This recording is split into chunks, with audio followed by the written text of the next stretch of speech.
Bapak-bapak dan ibu-ibu. Ya, selamat pagi pada ibu semuanya, para peserta komunikasi publik Talk atau Copy Talk pada pagi hari ini, Kamis tanggal 2 Desember 2021.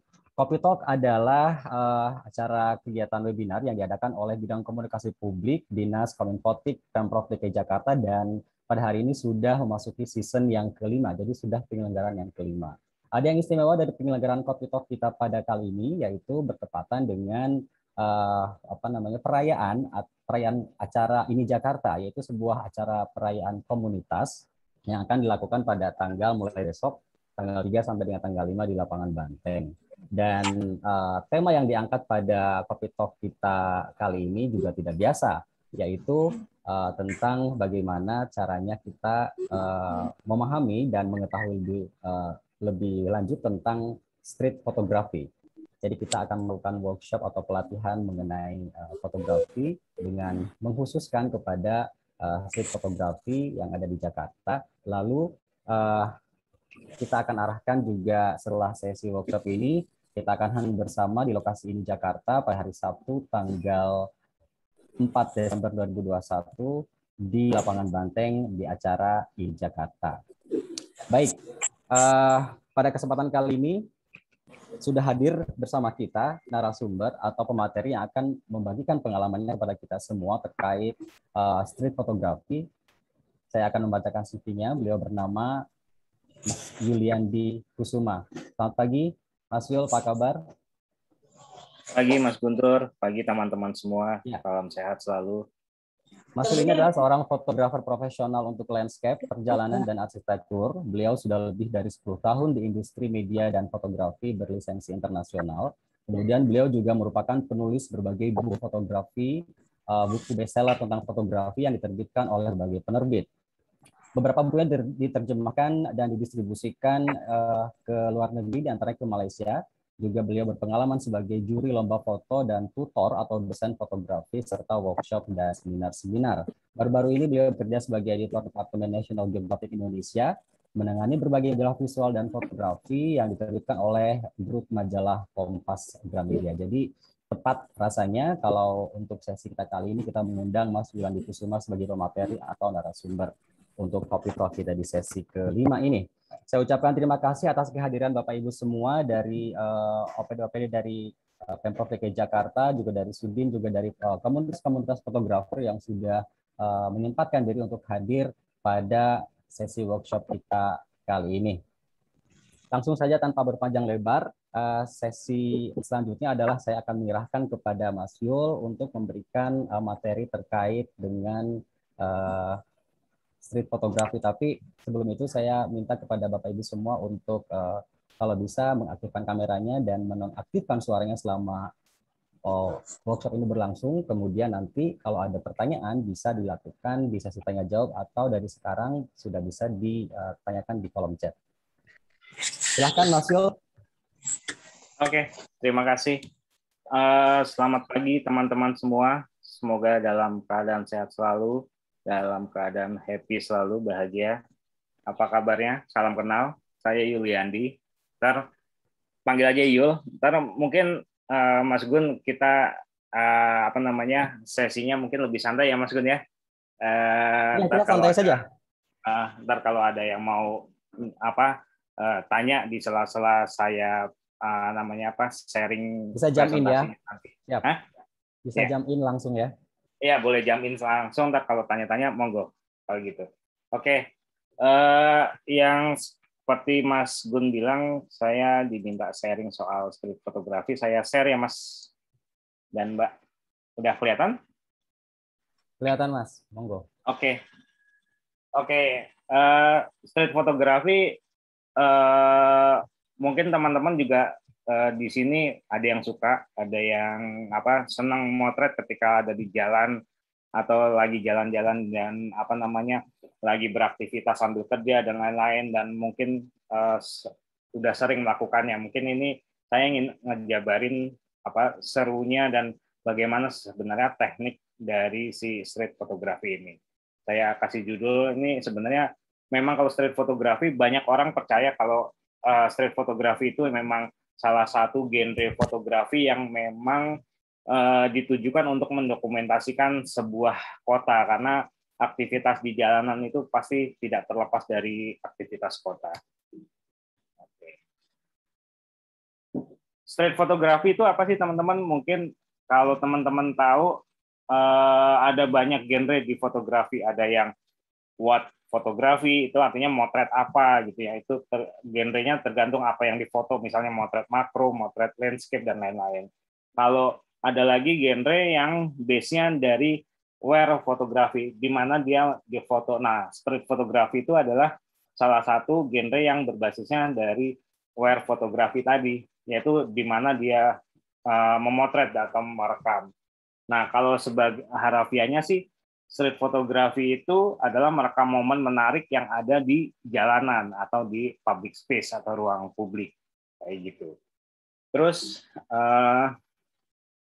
mungkin kasih beberapa contoh kayak ini, misalnya ya, semuanya saya contohkan di sini foto-foto yang memang saya sering keliling di Jakarta, belusukan di Jakarta, bahkan saya senang banget kalau motret pasar-pasar tradisional di Jakarta atau pasar-pasar modern di Jakarta, itu banyak momen yang menarik. Terus ada ini, mungkin teman-teman juga suka motret lalu lintas, terus public transportation, tapi mungkin sebenarnya apa sih yang nge-trigger kita untuk berstreet fotografi? Biasanya dari dua ini, teman-teman. Sering ya kalau kita di jalanan, kalau gue bawa kamera atau gue bawa smartphone yang kameranya bagus, lucu nih kalau difoto nih momennya. Atau ada teman yang atau akhirnya foto yang kita foto punya respon, dapat aja, kepikiran aja bisa motret. Nah, biasanya hal-hal kayak gitu tuh muter tuh di genre ini, dan biasanya kalau kita share di Instagram atau di di Facebook, biasanya itu akan bisa memunculkan komentar-komentar kayak gini. Tapi sebenarnya kalau di media itu ada foto-foto unik atau ada foto-foto seputar kota yang biasanya genrenya street photography, dan ini biasanya di-trigger dari pertanyaan dan respon seperti ini. Tapi sebenarnya street photography itu secara teori itu ada ilmunya kayak gitu. Tantangannya teman-teman selalu kalau motret yang lain pasti bikinnya sesuatu yang udah cakep dibikin cakep gitu ya. Tapi kalau street photography itu tantangannya adalah mengubah hal yang biasa kita temui sehari-hari jadi sesuatu yang menarik. Misalnya adalah kalau kita ke terowongan Kendal ini, terowongan Kendal, teman-teman udah sering lewat ini, bahkan Mas Guntur kayaknya sering selfie ya Mas di sini ya. Nah, mungkin kalau kita motret seperti ini jadi sesuatu yang ya dokumentasi biasa, dokumentasi pribadi. Tapi kalau kita nunggu keliling, observasi, bisa jadi kita dapat foto-foto bagus yang bisa kita pamerkan. Bahkan kalau misalnya teman-teman di sini juga tertarik dengan jual beli foto lewat stok foto, Shutterstock dan lain-lain, itu foto-foto street fotografi lumayan punya potensi untuk ditransaksikan seperti itu. Misalnya kayak foto seperti ini bisa kita lihat kalau kita observasi kita dapat sisi-sisi yang lain, sisi cantik dari terowongan Kendal ini. Misalnya kayak ini jadinya kelihatannya fotonya kayak psikedelik gitu ya, ada merah, di lainnya ada warna kuning dan lain-lain. Atau juga bisa kita ngelihat aktivitas-aktivitas seperti ini di terowongan Kendal yang bisa jadi foto-foto istilahnya nggak cuma sekedar dokumenter, tapi jadi foto yang cantik kayak gitu. Atau foto lucu, foto-foto yang men-trigger orang untuk berpikir ada narasi apa di foto ini. Misalnya kalau saya nanya Mas Guntur gitu, Mas, ngelihat foto ini kesannya apa, Mas? Melihat foto ini, kesan yang saya dapatkan adalah happy, karena mungkin backgroundnya happy ya, walaupun objek abang-abang ini nggak kurang happy sih. Atau kesannya cerita orang-orang di belakang itu ngejar cincau misalnya ya untuk beli gitu misalnya. Nah, unsur-unsur komedi dalam dokumentasi street photography terbuka untuk membuat narasi-narasi seperti itu dan juga bisa bikin profil-profil di jalanan seperti ini juga.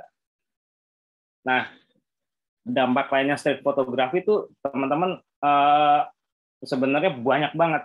Saya punya beberapa teman kayak di Bandung, kalau teman-teman tahu fotografer namanya Dudi Sugandi yang dia sering keliling kota hanya untuk mendokumentasikan, dia punya database foto yang bisa merekam perubahan setiap sudut Bandung dari yang dulu seperti apa sampai yang sekarang seperti apa. Dia punya perbandingannya. Saya juga punya teman street photographer di Malang yang sampai tahu dia detail pagar di balai kotanya itu bisa dia tahu perubahannya tiap tahun tuh ada, dan misalnya dulu tuh ada runcingnya ke atas, sekarang udah nggak ada, terus posisi lampu fungsinya apa di alun-alun, nah dia tahu sampai segitunya. Jadi perubahan kota itu juga terekam. Jadi teman-teman kalau memang mau menggeluti ini, banyak side impact-nya dari si genre ini. Kayak misalnya ketika saya motret di Petak 9, teman-teman pasti tahu ya, dulu yang paling bawah itu 2018, kita sama 2017 kita dapat foto seperti ini, tapi kalau sekarang pasti udah nggak dapat foto ada apa namanya seperti bangunan buat sembahyangnya, terus yang ini ada rollnya yang di bawah itu. Nah sekarang yang terakhir saya ke sana adanya di 2019, dan itu yang paling kiri atas, dan sekarang kayaknya juga udah nggak begitu lagi karena udah direnovasi. Nah lewat street fotografi ini, dokumentari jalanan ini kita bisa mendokumentasikan kayak gitu.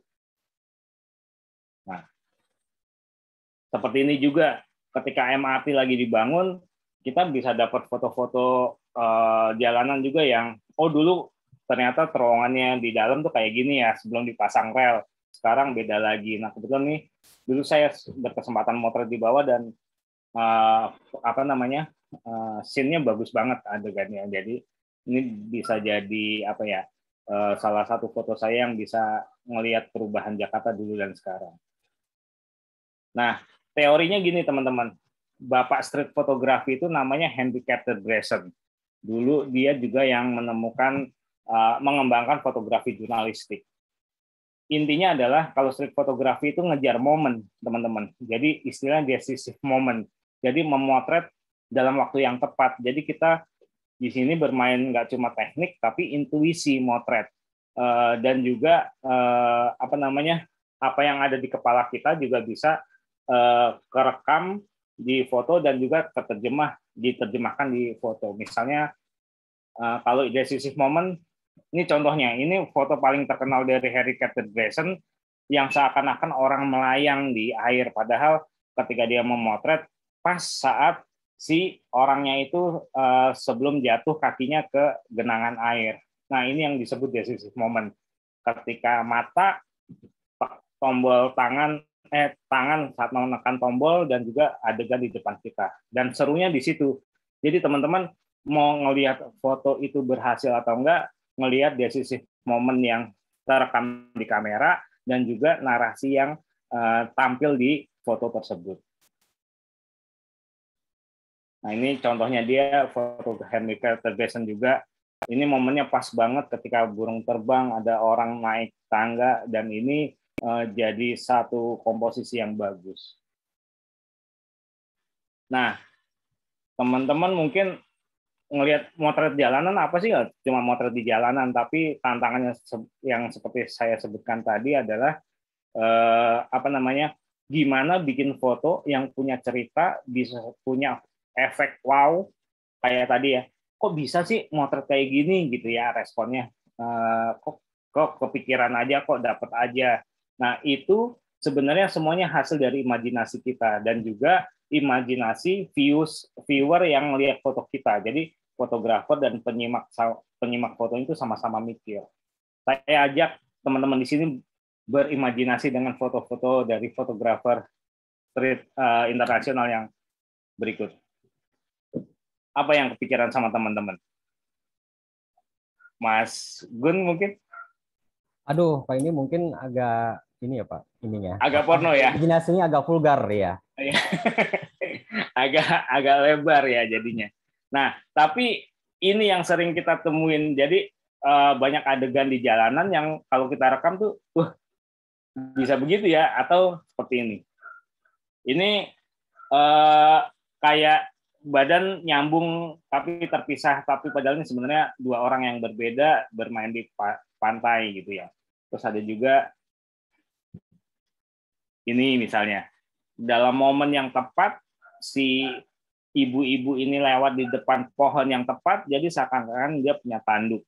Ini pendekatan-pendekatan momen di foto, dan ini yang bikin foto street itu apa ya, bikin penasaran orang untuk dapetin gitu. Gue harus dapet nih foto-foto yang unik, yang punya efek wow dan bikin orang bertanya, ih gimana ya, kepikiran aja gitu misalnya. Atau kayak ini. Ini seakan-akan dalam momen yang pas, dengan objek yang pas, seakan-akan lukisan dan si orangnya ngobrol gitu, padahal enggak gitu ya. Atau ini ya, pas orang nunduk, seakan-akan kepalanya nggak ada. Atau ini, apa yang kepikiran sama teman-teman? Mas Gun mungkin? Apa Mas? Apa ya? Lihat lingkaran di atas orangnya Mas. Oh iya. Jadi akan agak malaikat gitu ya, the saint gitu ya. Nah ini yang bikin, yang kita harus jeli ngelihat, dan bikin foto ini juga bikin mikir sebenarnya. Dan tapi ketika mikir itu si penikmat fotonya jadi, ternyata ini toh maksudnya gitu. Kayak gini juga. Ini dari Matt Stewart, dia fotografer streetnya Inggris, cukup ternama dan di endorse sama Leica.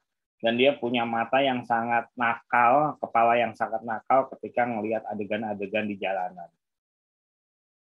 Sama kayak ini kan pasti kita udah sering nyoba ya foto-foto kayak gini, digabungkan antara satu benda dengan benda lainnya, seakan-akan imajinasinya jadi seakan-akan si botol yang ngeluarin airnya padahal air mancur. Atau ini ternyata bajunya sama Superman yang di belakangnya nadanya sama, siapa tahu itu sebenarnya Superman-nya gitu. Atau ini, nah ini satu kebetulan yang sering kita lihat di jalan, tapi kadang kita nggak keburu untuk motret, dan sebenarnya itu bisa kita prediksi. Misalnya kayak ini, misalnya di satu kota di Inggris, dia motret pasti di sini banyak orang berpakaian jas, atau juga ada kontraktor gedung di sini yang sering lewat, dan dia melihat kemungkinan itu untuk menjagain kamera selalu dekat dengan dia, ketika dapat momen dia langsung jepret. Nah itu nanti settingannya kayak gimana, ntar saya coba jabarin. Itu kan di luar negeri, di Indonesia bisa nggak? Banyak banget malah objek-objek lucu di sini, kayak ini misalnya.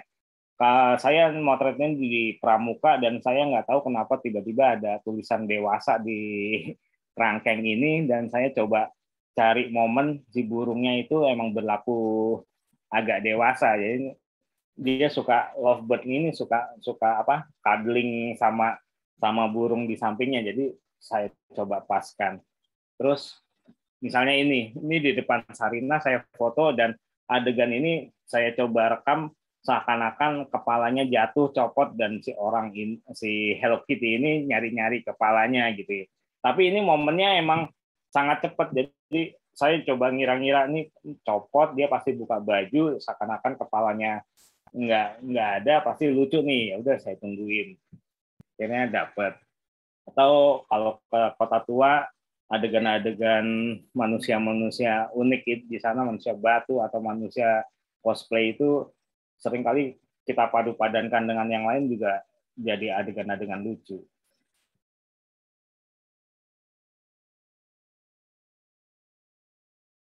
Mas Yo, suaranya ke mute, Mas.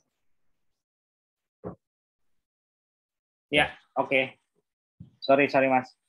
Oke, street photography itu banyak banget genrenya teman-teman, dan teman-teman bisa milih banyak genre di subgenrenya si street photography. Kalau tadi banyak pendekatan humor, sebenarnya banyak lagi yang lain. Misalnya motret berbasis teknik light and shadow. Itu banyak banget objek di Jakarta. Misalnya di MRT, atau kalau saya motret di stasiun Kebayoran ini, atau di Bundaran HI, adegan-adegan di jalanan itu sangat cakep untuk diekspresikan dalam teknik cahaya dan bayangan light and shadow itu.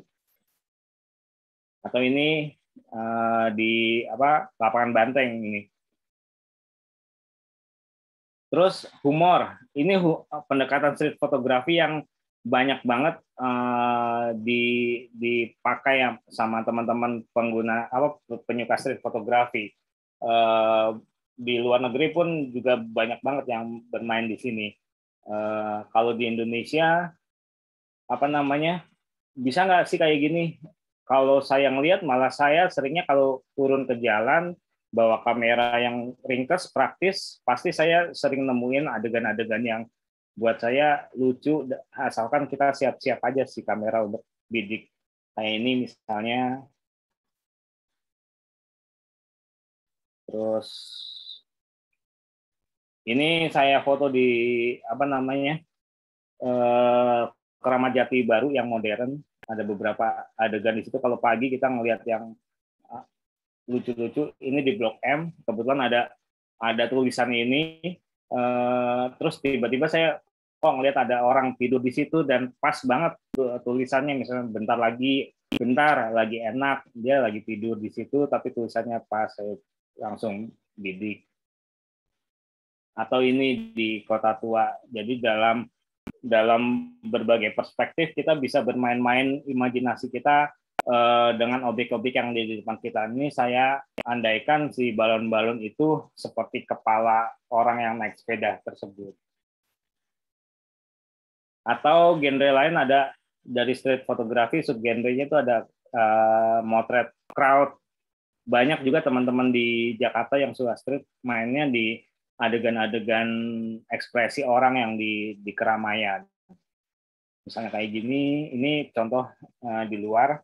Kalau di Jakarta mungkin teman-teman bisa lihat adegan-adegan kayak gini. Ini di Monas. Atau ini. Ayo. Ada yang suka nemuin ABG lagi curhat-curhatan atau pacaran di keramaian, itu juga jadi adegan-adegan yang lucu sebenarnya untuk diabadikan. Nah, ini di Keramat Jati, Induk. Dan saya senang banget kalau ke sini karena banyak aktivitas yang unik-unik untuk diabadikan. Terus juga ekspresi manusia itu, bahkan ada fotografer di Amerika yang emang street photographer, emang ngejarnya tuh dia ekspresi orang di jalan. Dia suka ngagetin di ujung jalan ketika ada tikungan orang belok, dia motret langsung di depan muka si subjeknya, dan orang kagetnya itu yang dikejar. Bahkan kadang dia suka dipukuli atau dikejar balik untuk dirampas kameranya, tapi buat dia keseruan untuk street fotografinya seperti itu. Bahkan dia pakai flash, jadi ngagetin banget. Ini jadi beberapa contoh fotonya dia.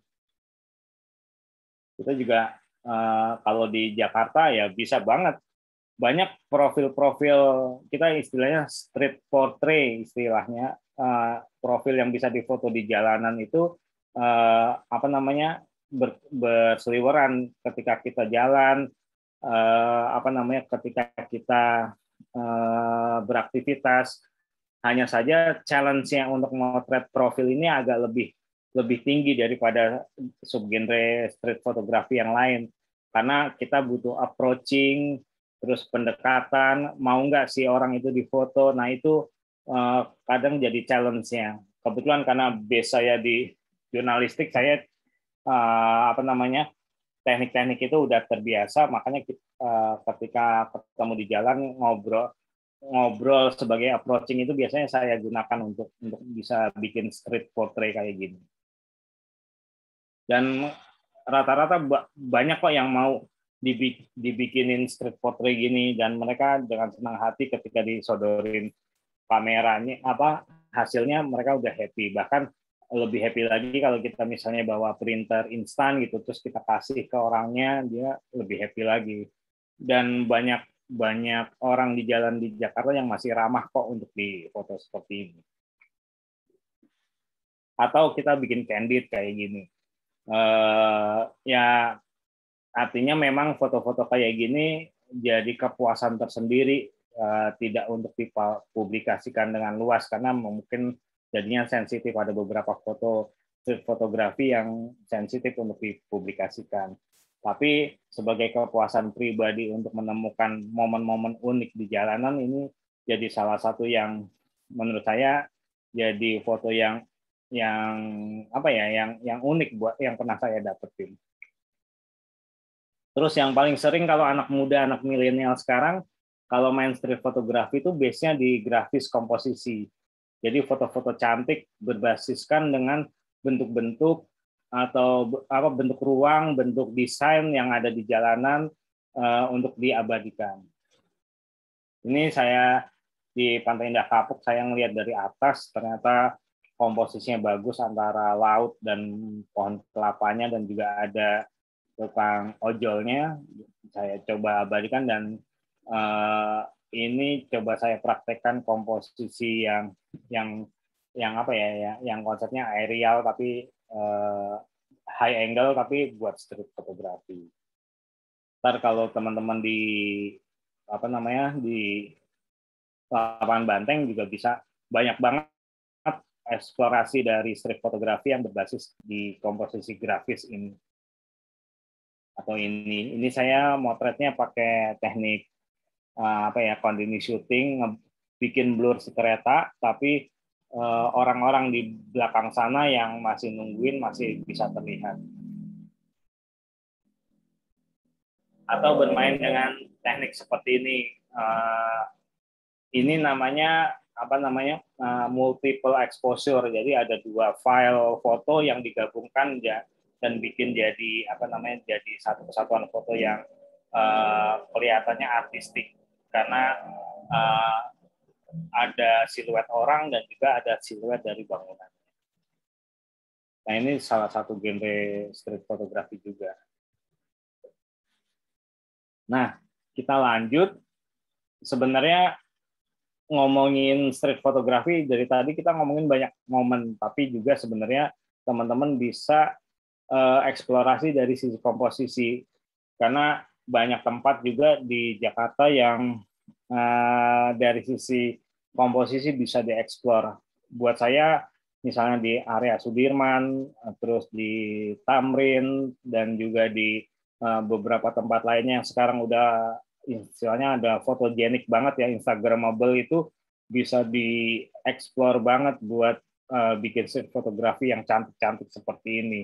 Dan ini bisa jadi dokumentasi kota yang estetik untuk dibikin buku atau dibikin dibikin ilustrasi buat wall ornamen dan lain-lain. Jakarta banyak banget kok. Bahkan kalau kita di tempat yang tidak Instagramable pun, kadang kita bisa dapat momen-momen yang juga komposisinya cakep. Kayak ini di samping di depannya Bank Mandiri, saya ngelihat ada pembatas jalan warna kuning, ternyata di situ ada orang duduk berbaju kuning juga yang komposisi secara warnanya bagus. Terus saya abadikan. Atau bermain-main seperti ini, imajinasi. Seakan-akan si pembatas jalannya ini jadi topi dari si bayangan orang atau bayangan si fotografernya. Atau ini di GBK, itu juga satu tempat yang fotogenik banget buat teman-teman abadikan, buat main-main di komposisi street fotografi yang base-nya dari visual grafis. Atau seperti ini. Ini dulu di acara bendera terbesar di Jakarta di Tamrin deh kalau nggak salah. Dan ternyata pas sampai di situ komposisinya lucu-lucu ketika orang-orang yang seliweran di bawah benderanya.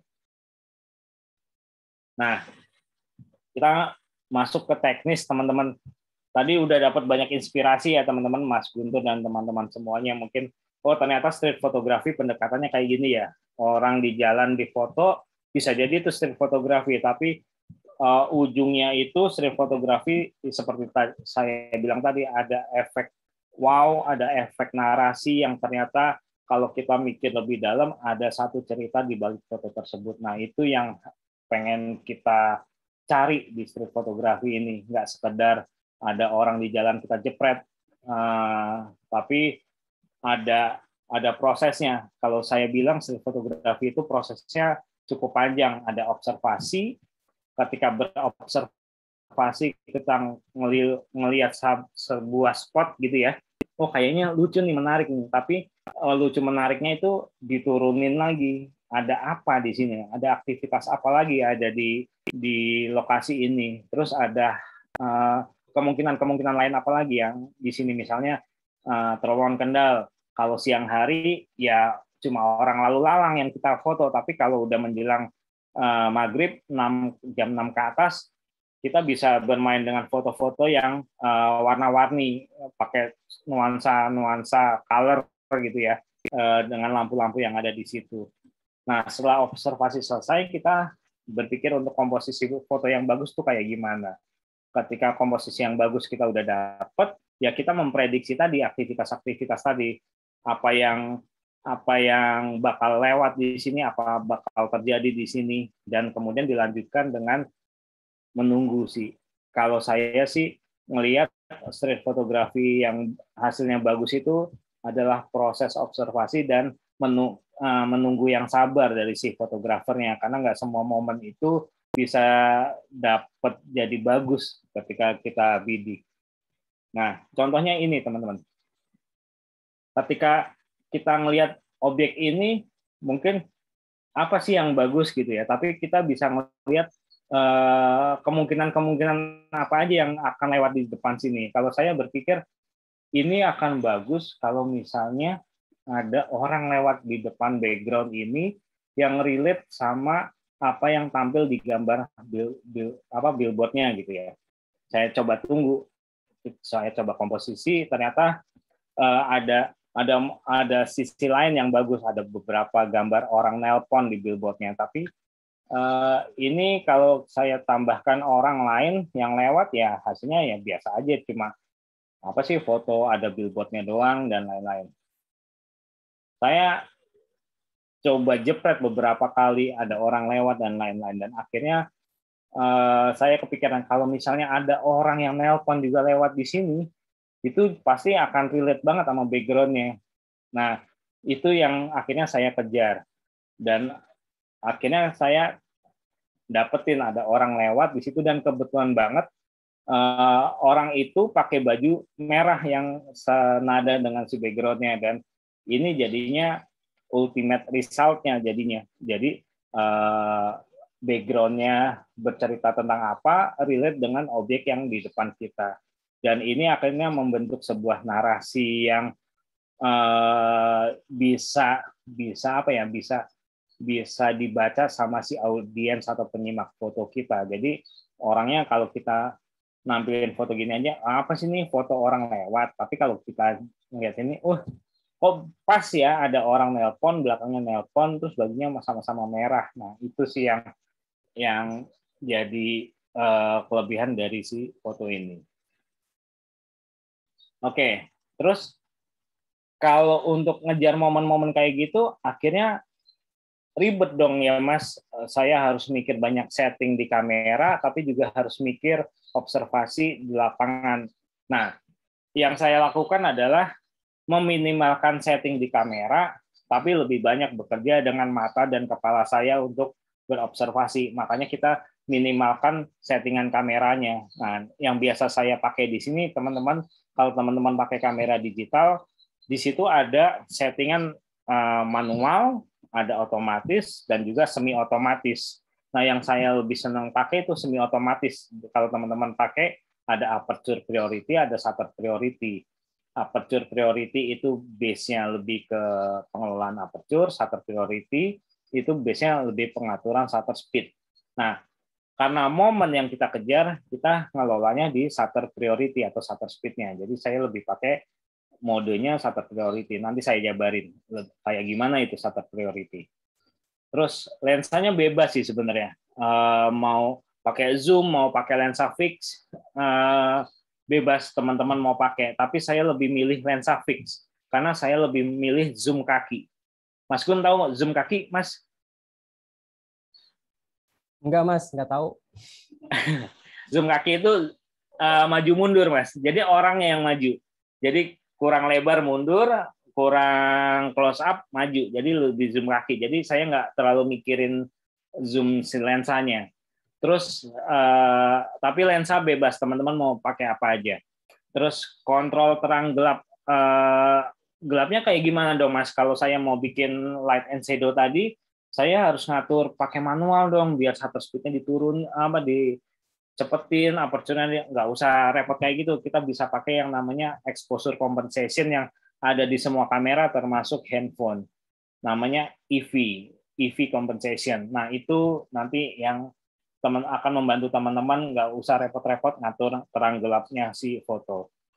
Terus ada ISO-nya ISO itu adalah sensitivitas cahaya. Teman-teman udahlah itu auto aja, biar kita gampang nggak usah mikirin kalau pas siang ISO-nya berapa, kalau malam ISO-nya berapa. Semuanya bisa di-set auto sama si kamera atau si kamera smartphone.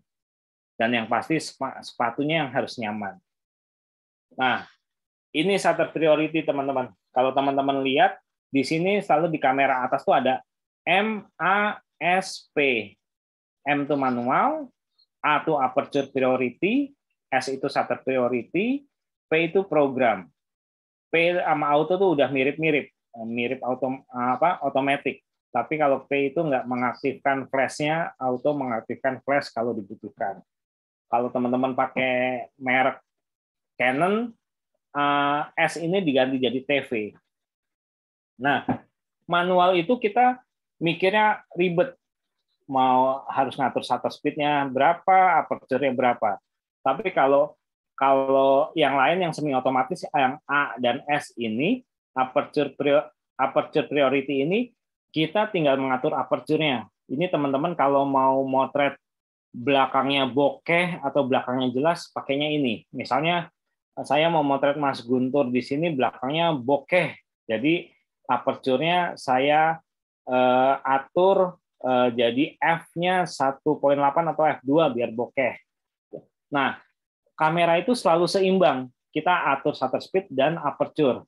Nah, kalau di aperture priority ini yang kita atur cuma aperture-nya aja, shutter speed-nya diatur otomatis kamera. Itu kalau kita motret portrait. Tapi yang kalau kita ngejar momen, kita pakainya yang ini, S, shutter priority. Kita artinya kita mengatur shutter speed, tapi aperture-nya diatur otomatis kamera. Kelebihannya apa? Kita bisa mengatur pergerakan ini karena momen-momen itu cepat, jadi semuanya tergantung dari shutter speed yang kita atur. Misalnya kita mau motret orang loncat, jadi kita atur shutter speed-nya 1/500 detik biar dia membeku di udara atau freezing. Atau kalau kita mau ngeblur, ada orang balapan ngeblur kayak ini ya, orang lari gini, kita bisa rendahin misalnya ke 1/50, 1/10 detik atau lebih rendah lagi biar dia ngeblur. Nah, ini yang akan kita banyak mainkan nanti pas ngejar momen, karena kita ngejar momen pasti pengennya ada dua pilihannya pasti, membekukan gerakan atau bikin blur si gerakannya itu. Jadi kita lebih gampang ngaturnya di sini aja, udah atur si shutter speed-nya aja, ISO-nya diatur kamera, aperture-nya diatur kamera, yang kita pikirin cuma pergerakan si subjeknya.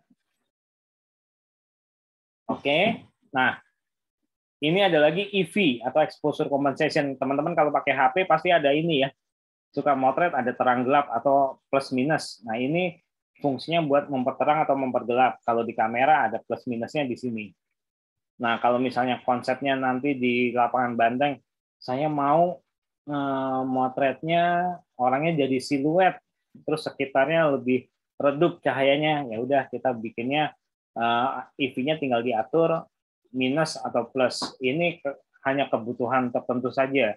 Kalau emang kita butuhkan untuk mengatur cahaya, tapi biasanya kalau secara otomatis mereka mengaturnya di average exposure atau rata-rata exposure. Dia terangnya dijaga, gelapnya juga dijaga. Ini patokannya teman-teman, exposure compensation. Kalau 0 itu standar, kalau mau di-offerin lebih terang, di-offerin kita tinggal nambahin plus 2, plus 3 di tombol plus minus tadi, atau kalau mau digelapin tinggal turunin minus 1, minus 2, minus 3. Nggak usah mikirin shutter speed ataupun mikirin si aperture lagi, tinggal ngatur ini, kita udah ngatur terang gelap. Tapi kalau nggak mau ngatur terang gelap, ya udah standar aja, kita nggak usah mikir, kita nggak usah pakai EV, semuanya diatur di 0 ini. Kayak tadi, ini di handphone bisa pakai yang tombol ini. Kalau di di iPhone tuh ada ini nih, ada terang gelap ini. Kita bisa ke atas terang, ke bawah ke gelap. Kalau di kamera di sini. Semua kamera sama handphone pasti ada. Oke. Nah, karena kita kejar yang momen juga, continue shooting atau motret yang dapat fotonya banyak. Nah, itu kita harus aktifkan juga, karena continue shooting itu membuka banyak peluang foto bagus kalau kita motret adegan. Kalau di kamera, teman-teman pakai kamera digital, tinggal pilih ke sini. Kalau di handphone, teman-teman tinggal pencet lama si tombol shutter sehingga dia bisa motret panjang atau continue shooting.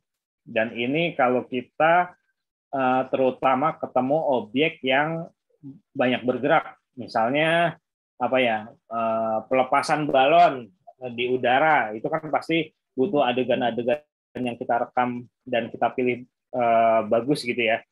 Kita harus punya banyak pilihan untuk memilih foto yang bagus. Atau pas pemotongan pita, atau juga pas start balap lari atau balap sepeda. Nah, itu butuh yang namanya mengaktifkan mode continue shooting ini. Biar kita dapat banyak pilihan foto untuk dipilih, dan kita bisa pilih yang paling terbaik dari pilihan-pilihan itu.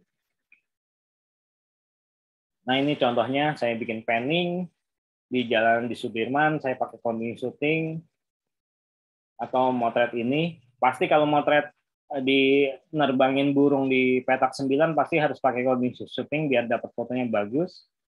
Ini saya di Grogol, ini foto lama banget. Ada adegan kayak gini, sekarang mah udah nggak kayak gini ya. Saya dapat foto ini karena juga continue shooting. Atau juga mau bikin foto-foto yang decisive moment kayak Henry Carter Grayson tadi. Kalau Henry Carter Grayson tadi mungkin sekali tekan dapat kayak gitu. Nah, kita biar bisa bikin foto kayak Henry Carter Grayson tadi bisa pakai continue shooting. Ini saya foto di skatepark di Kalijodo dan saya coba bikin foto yang kayak Henry Carter Grayson seakan-akan si orangnya itu melayang saat loncat. Oke, mungkin ada pertanyaan dari teman-teman soal yang tadi sebelum masuk ke faktor penentu foto bagus. Kayaknya Mas Yul lanjut aja dulu, Mas. Nanti kalau sudah selesai, kita akan buka sesi untuk diskusi, Mas. Oke, Mas Gun. Ini mungkin teori dasar untuk semua foto, teman-teman. Jadi teman-teman itu camkan selalu kalau foto bagus itu penentunya ada 4 ini. Exposure, komposisi, angle, dan momen. Kalau tadi kita udah banyak momen dan exposure, kita coba ngomong komposisi, angle. Kelihatannya ada yang sama ya. Nah, itu saya ngelihat ada kesamaan foto bagus dan street fotografi itu di empat faktor ini, dan saya bilang memang akhirnya street fotografi itu adalah medium atau sarana untuk teman-teman belajar bikin foto bagus, karena di situ kita dilatih untuk bisa bikin foto yang exposure-nya pas, kita dilatih untuk bikin yang komposisinya bagus, yang angle-nya juga unik dan juga momennya juga tepat. Jadi semuanya di street fotografi itu kita bisa belajar, teman-teman.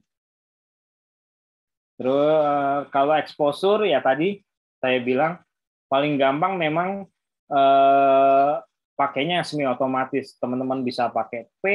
P itu program tadi, teman-teman. P itu adalah aperture dan shutter speed diatur oleh si kamera. Kita hanya mengatur ISO, tapi ini memang mirip-mirip otomatis. Kalau saya sih lebih menyarankan yang A dan S ini daripada M yang mungkin lebih ribet untuk ngelola ya. Kalau A itu untuk motret portrait yang mau ngatur depan belakangnya ngeblur atau enggak. Kalau S itu shutter priority yang kita bisa mengatur objek itu berdasarkan pergerakan objeknya atau momennya.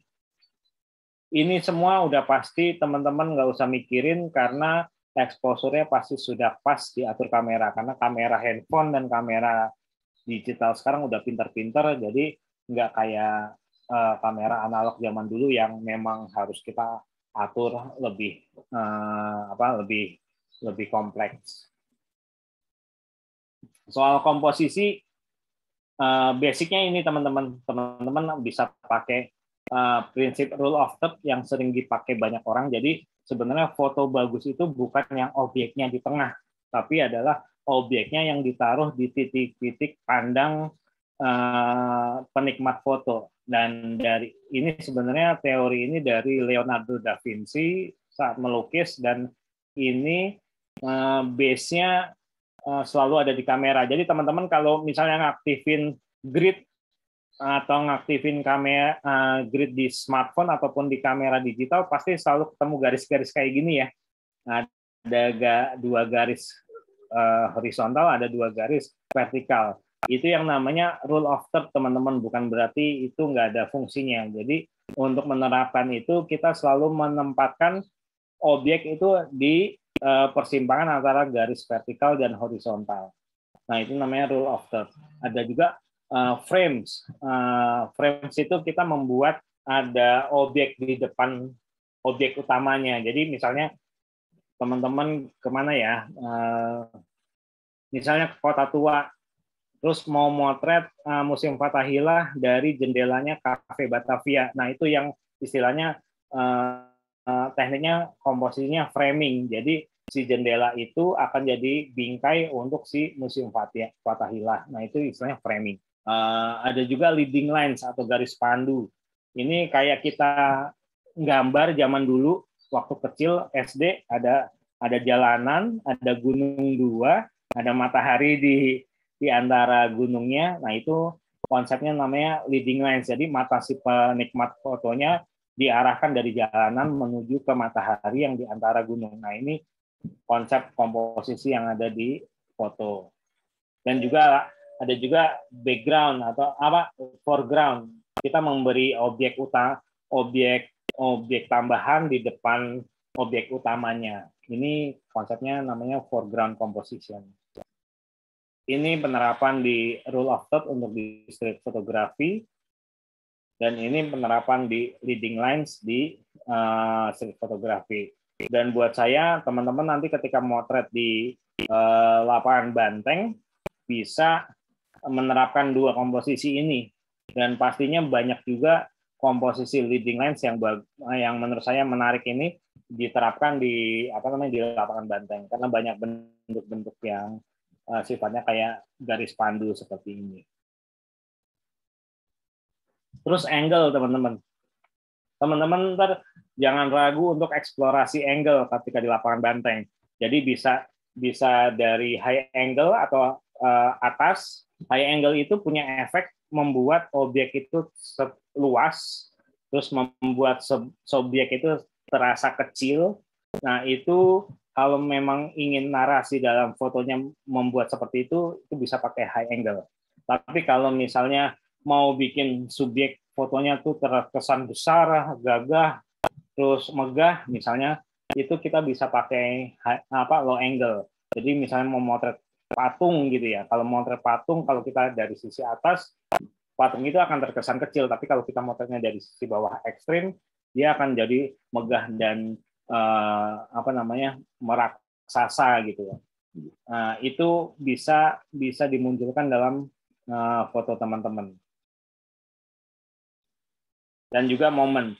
Nah, teman-teman pasti mikir, mana yang menarik dari dua foto ini? Tadi kita udah banyak momen. Pasti momen foto kedua ini akan jauh lebih menarik karena ada tambahan efek sub di sini daripada yang ada di sini. Jadi nanti teman-teman bisa menentukan sendiri mana momen yang menurut kita bagus, mana momen yang menurut kita biasa aja. Dan itu yang harus kita latih ketika mengabadikan di jalanan.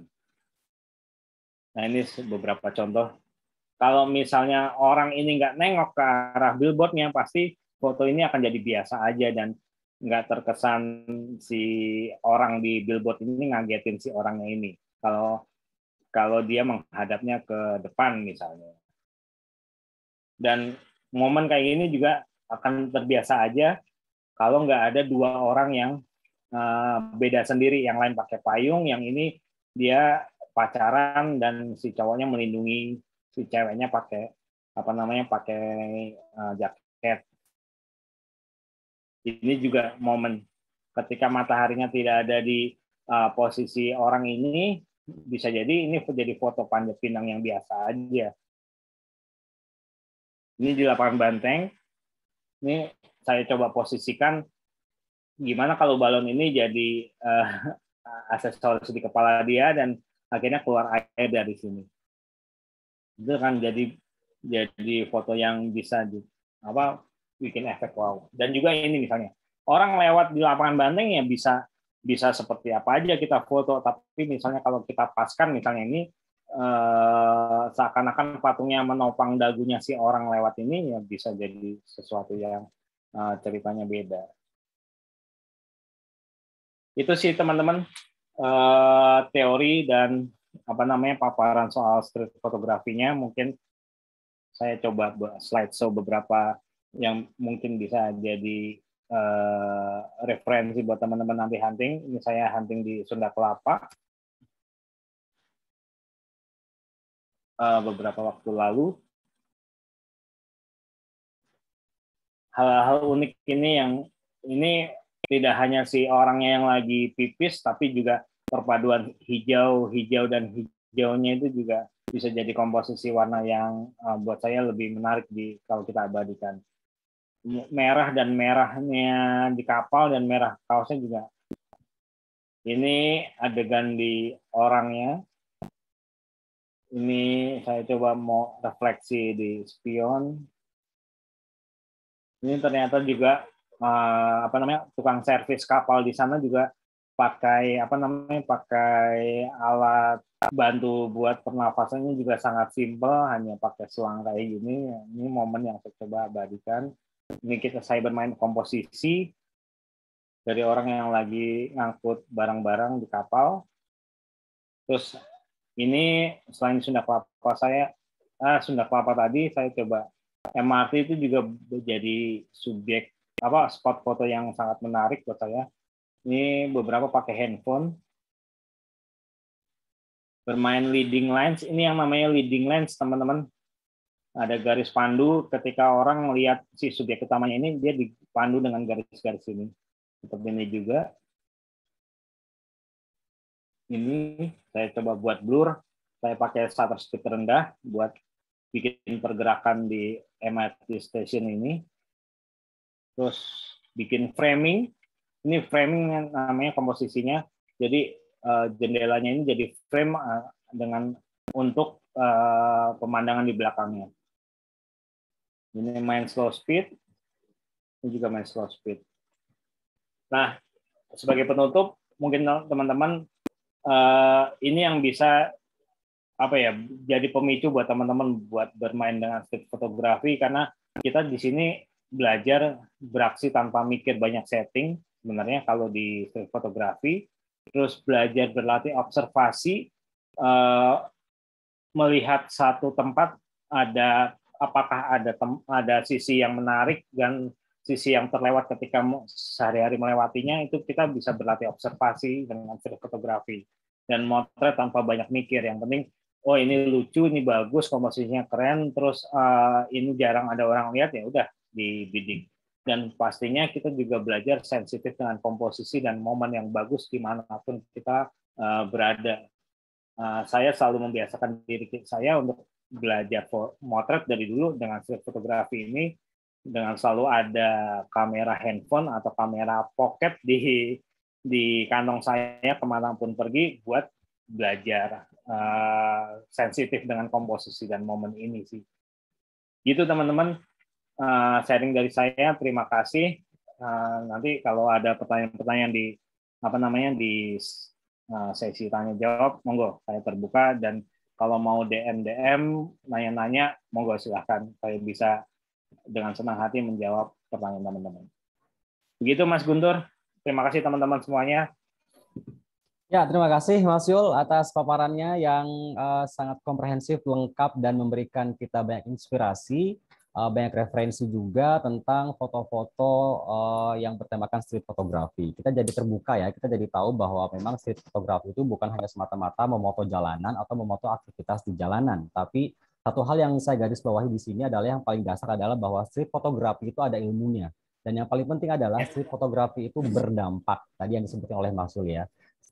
Street fotografi berdampak. Dampaknya bisa berbagai bentuk gitu ya, bisa membuat orang tertawa, bisa membuat orang bahagia, bahkan bisa membuat orang sedih atau terenyuh begitu ya. Apalagi yang tidak kalah penting lagi yang harus kita perhatikan juga di sini bahwa untuk beberapa fotografer yang bekerja untuk instansi, khususnya instansi pemerintahan seperti Pemprov DKI Jakarta, bahwa foto bisa membentuk opini publik gitu. Jadi itu yang satu poin lagi yang perlu kita garis bawahi. Baik Bapak Ibu sekalian, setelah kita mendengarkan paparan yang komprehensif dari Mas Yul, saya akan buka sesi tanya jawab atau diskusi. Bagi Anda yang ingin bertanya, silahkan untuk langsung saja membuka soundnya ya, untuk mengaktifkan soundnya, bertanya langsung atau bisa menuliskan di kolom chat. Ada yang ingin bertanya? Oke, dari DKPKP Bapak Restu Prasetyo, silahkan Pak untuk mengaktifkan suaranya.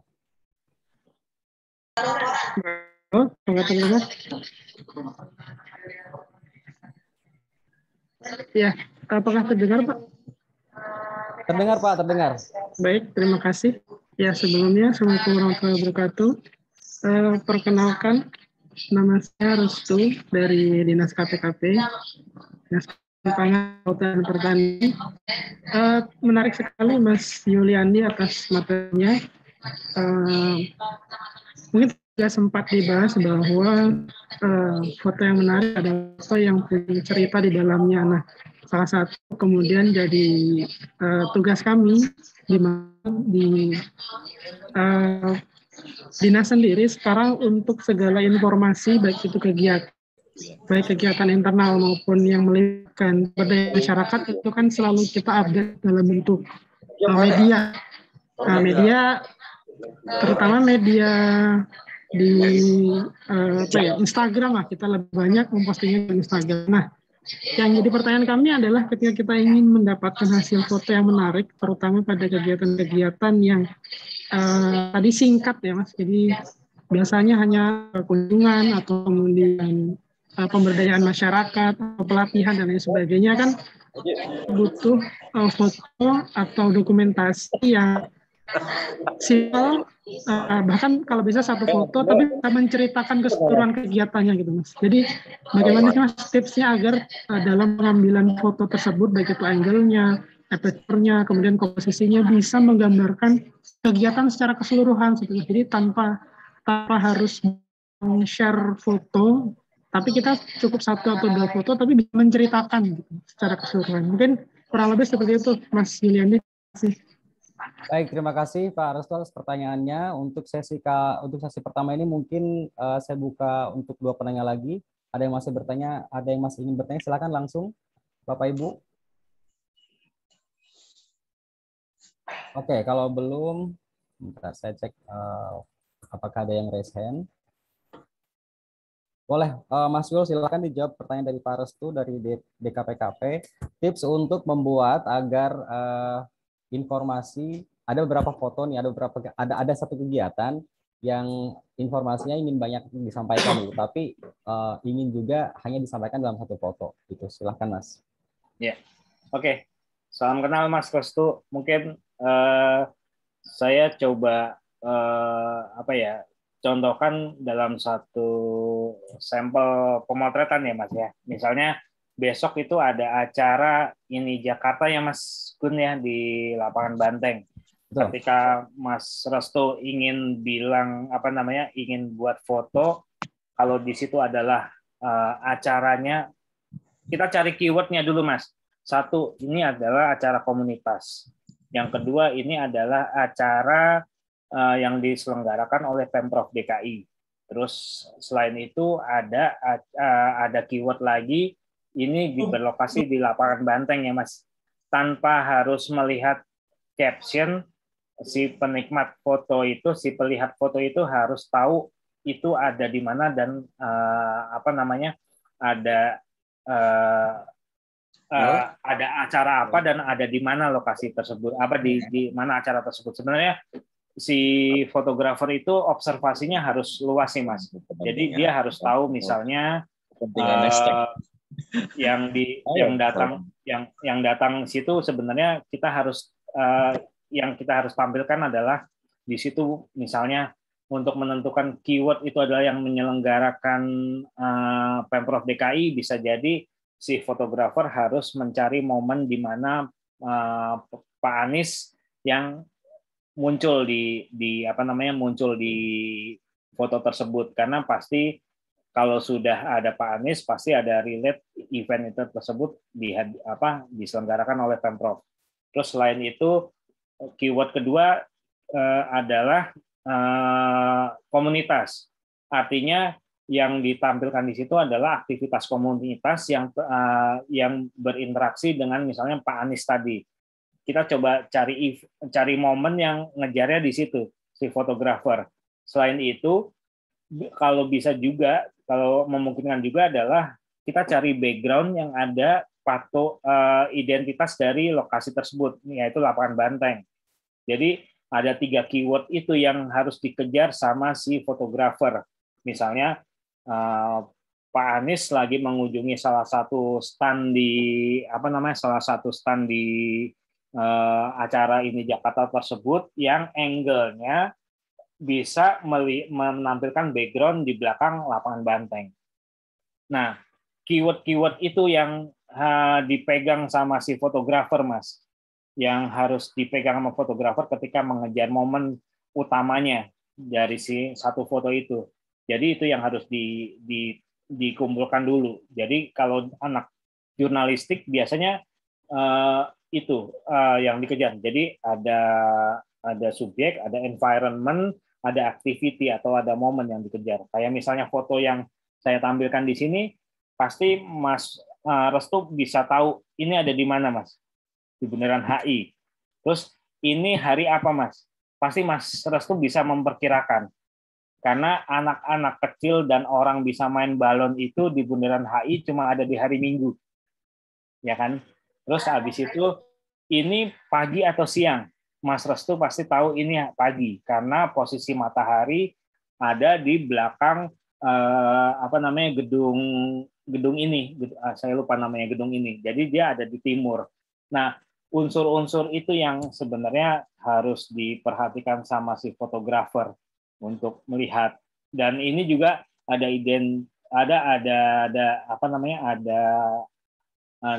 identitas juga. Air mancur itu biasanya hari Minggu pagi dia nyala.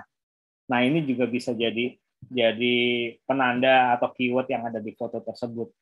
Bermainnya kayak gitu sih Mas Restu. Jadi kita pegang dulu keywordnya. Misalnya Mas Restu punya event di kantor tentang yang datang adalah misalnya kepala dinasnya, momennya adalah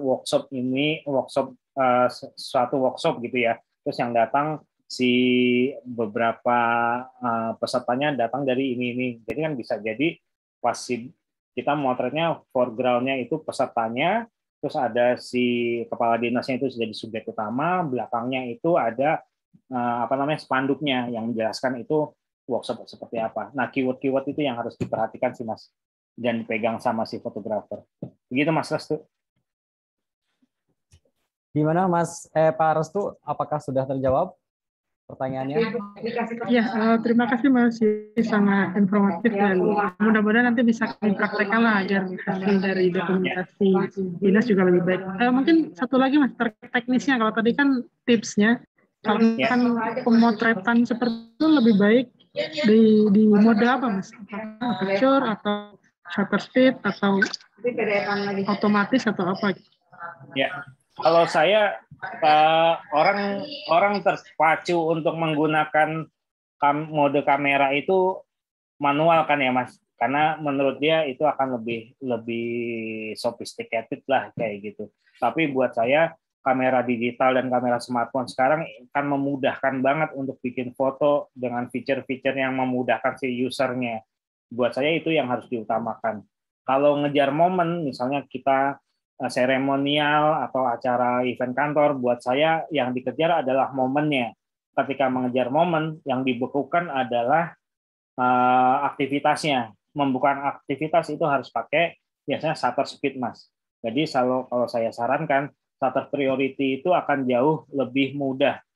Ketika misalnya orang salaman tangan, itu biasanya bisa terekam antara 1/100 detik sampai 1/250 detik. Udah kejar dijagain aja di kamera itu di shutter speed itu. Terus aperture-nya atau diafragmanya berapa? Nggak usah dipikirin Mas, karena dengan shutter priority si kamera akan memikirkan aperture-nya yang pas satu untuk shutter speed itu berapa. ISO-nya berapa? Nggak usah dipikirin karena ISO-nya dibikin otomatis. Jadi semuanya dibikin gampang sih Mas.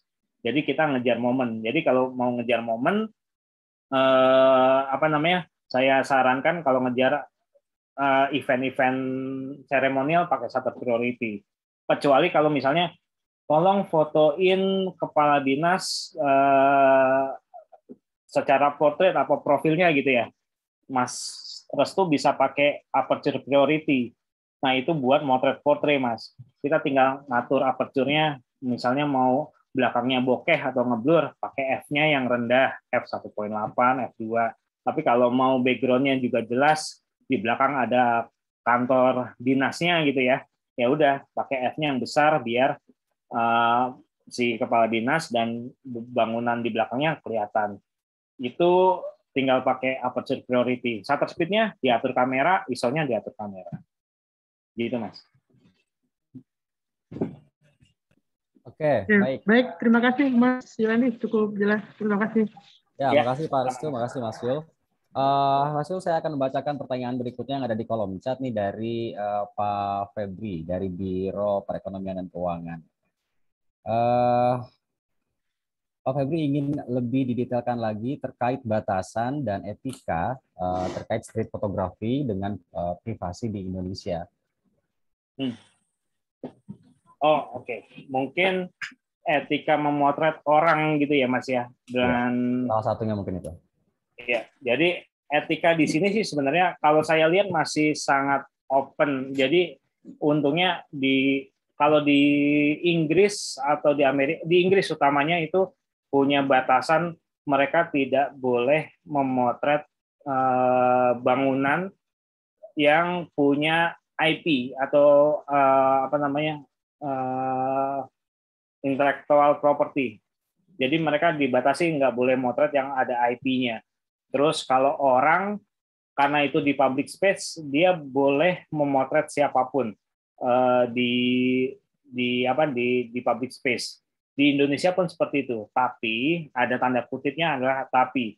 Kalau foto tersebut hanya diperuntukkan untuk sebuah artwork atau karya seni pribadi yang mungkin paling maksimal hanya jadi pameran tanpa menyinggung aktivitas yang sangat sensitif, itu masih, kalau beberapa teman masih percaya itu masih dibolehkan. Tapi kalau misalnya foto-foto tersebut diperuntukkan untuk komersial seperti iklan atau juga misalnya dimasukkan ke ke media secara khusus gitu ya, itu biasanya membutuhkan yang namanya permit, izin dari si objeknya. Kalau saya sih media sekarang kita ngelihat street fotografi atau dokumentari fotografi memang masih dibolehkan untuk menampilkan foto-foto di media massa. Tapi kalau misalnya untuk keperluan untuk komersial, untuk iklan dan lain-lain, memang harus ada model rilisnya, Mas. Jadi kalau memang kemungkinan besar kita street fotografi di jalanan untuk akhirnya keperluan komersial, itu memang harus kita jaga-jaga untuk dapat permit dari objek-objek foto yang kita bidik. Tapi kalau emang enggak perlu sih. Gitu sih, Mas. Jadi mungkin batasannya sampai saat ini hanya sebatas komersial dan non komersial ya untuk itu ya. Baik. Pertanyaan berikutnya dari siapa nih? Dari Pusdatin ya, BPBD. Bagaimana mengatasi dan trik-trik orang random yang tidak mau dipotret, padahal mungkin justru itu akan mendapat tema yang menarik gitu. Ya, oke. Saya jawab ya, Mas Gun. Dari siapa, Mas? Dari namanya siapa ini ya? Dari Pusdatin tadi ya. Pusdatin saja. Oke. Oke. Kalau saya sendiri berpatokan, kalau saya secara personal, kalau ada orang yang memang tidak berkenan untuk difoto dan kemudian mendatangi saya untuk menghapus, saya akan hapus. Intinya seperti itu. Tapi memang kalau mau motret candid, kan orang juga kadang nggak tahu ya. Tapi kalau saya sih biasa di lapangan itu saya akan coba declare kalau saya itu fotografer. Saya akan ngalungin kamera di dada atau saya bawa kemana-mana dan mereka tahu untuk saya foto. Saya akan keliling untuk foto-foto di situ. Tapi ketika ada orang yang nggak nyaman dan mendekati saya untuk hapus, saya akan hapus. Intinya juga seperti itu dan juga biasanya kalau saya nemu subjek menarik, terus subjek menarik terus dan saya perlu upload, saya akan ngobrol dulu dan minta izin, minta permit. Kayak yang tadi saya foto ini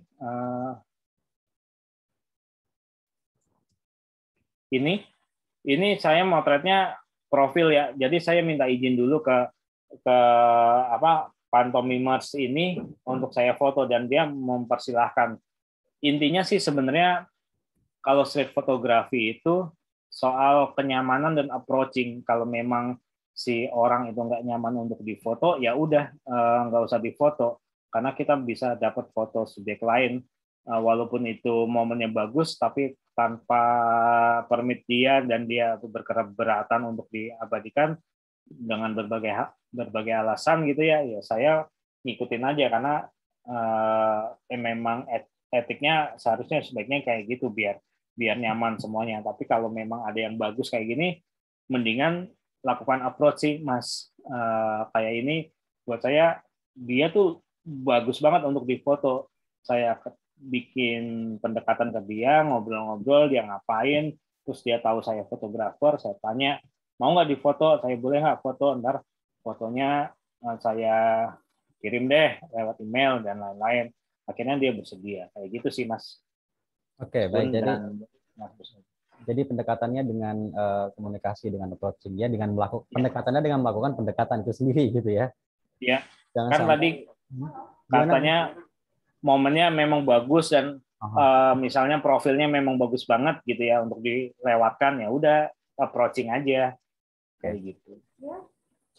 Baik, semoga tadi yang bertanya tuh namanya Pak Lawung dari Pusdatin. Semoga bisa terjawab ya. Baik, saya akan membacakan pertanyaan berikutnya dari Pak Evan. Dari Pak Evan, dari Pak Evan Parhusip ya. Pertanyaannya ada 3. Yang pertama, bagaimana cara pendekatan yang efektif untuk membuat street portrait berdasarkan pengalaman Mas Wiliandi. Kemudian yang kedua, tips untuk penggunaan hyperfocal untuk memfoto tanpa perlu melihat viewfinder untuk split second moment. Ada 2 pertanyaan, Mas, dari Pak Evan. Silahkan, Mas Wil. Hyperfocal untuk split moment, Mas. Apa?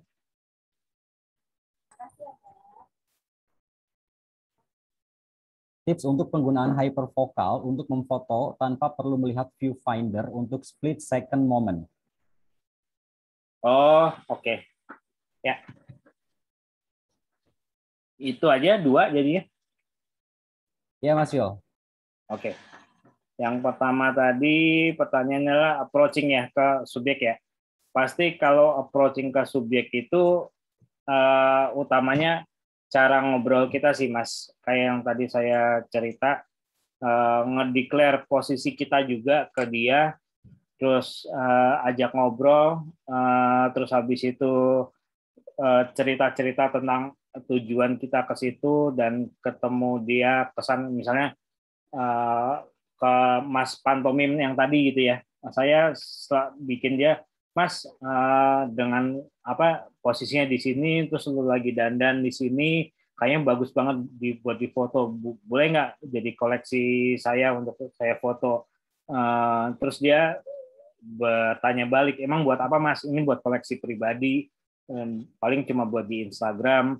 Kalau boleh nanti saya tag Masnya, terus kalau emang butuh foto-fotonya buat portofolio dia misalnya atau buat foto-foto dokumentasi saya bisa kirimin. Nah, dengan cara kayak gitu, dengan menjelaskan keinginan kita dan juga mungkin dapat apa namanya respon yang misalnya dia minta simbiosis mutualis gitu ya, bisa nggak dipakai fotonya. Nah dari situ bisa kita apa namanya bisa ketemu tuh permitnya. Kadang saya nemu di jalanan juga, misalnya kita motret ada misalnya apa ya pedagang di pasar atau apa yang misalnya ya udah boleh difoto tapi belanja dulu gitu ya. Nah, itu kan salah satu teknik negosiasi ya.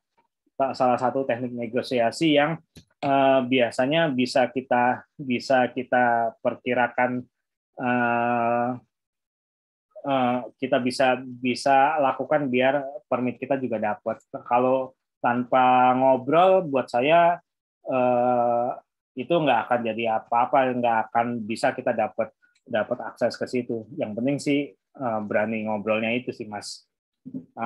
Terus ngomongin hyperfocal distance buat kita bidik tapi tanpa melihat seakan-akan candid yang biasanya orang naruh apa namanya naruh di strap digantungin di lehernya, atau biasanya kalau ada beberapa street photographer tuh naruh strapnya tuh di balik rompi dan dia naruhnya di apa bidiknya tuh di antara dada. Nah, yang buat saya itu bisa jadi efektif ataupun tidak efektif karena kita tidak bisa memperkirakan apa namanya memperkirakan frame yang kita dapat kalau kita tidak terbiasa menggunakan lensa yang kita gunakan tadi, Mas. Kalau buat saya kita harus tahu misalnya street photographer itu biasa pakai 50 atau 35 mili, yang artinya jarak paling efektif untuk focusing itu ada di kisaran antara 5 meter sampai 10 meter di depan dia.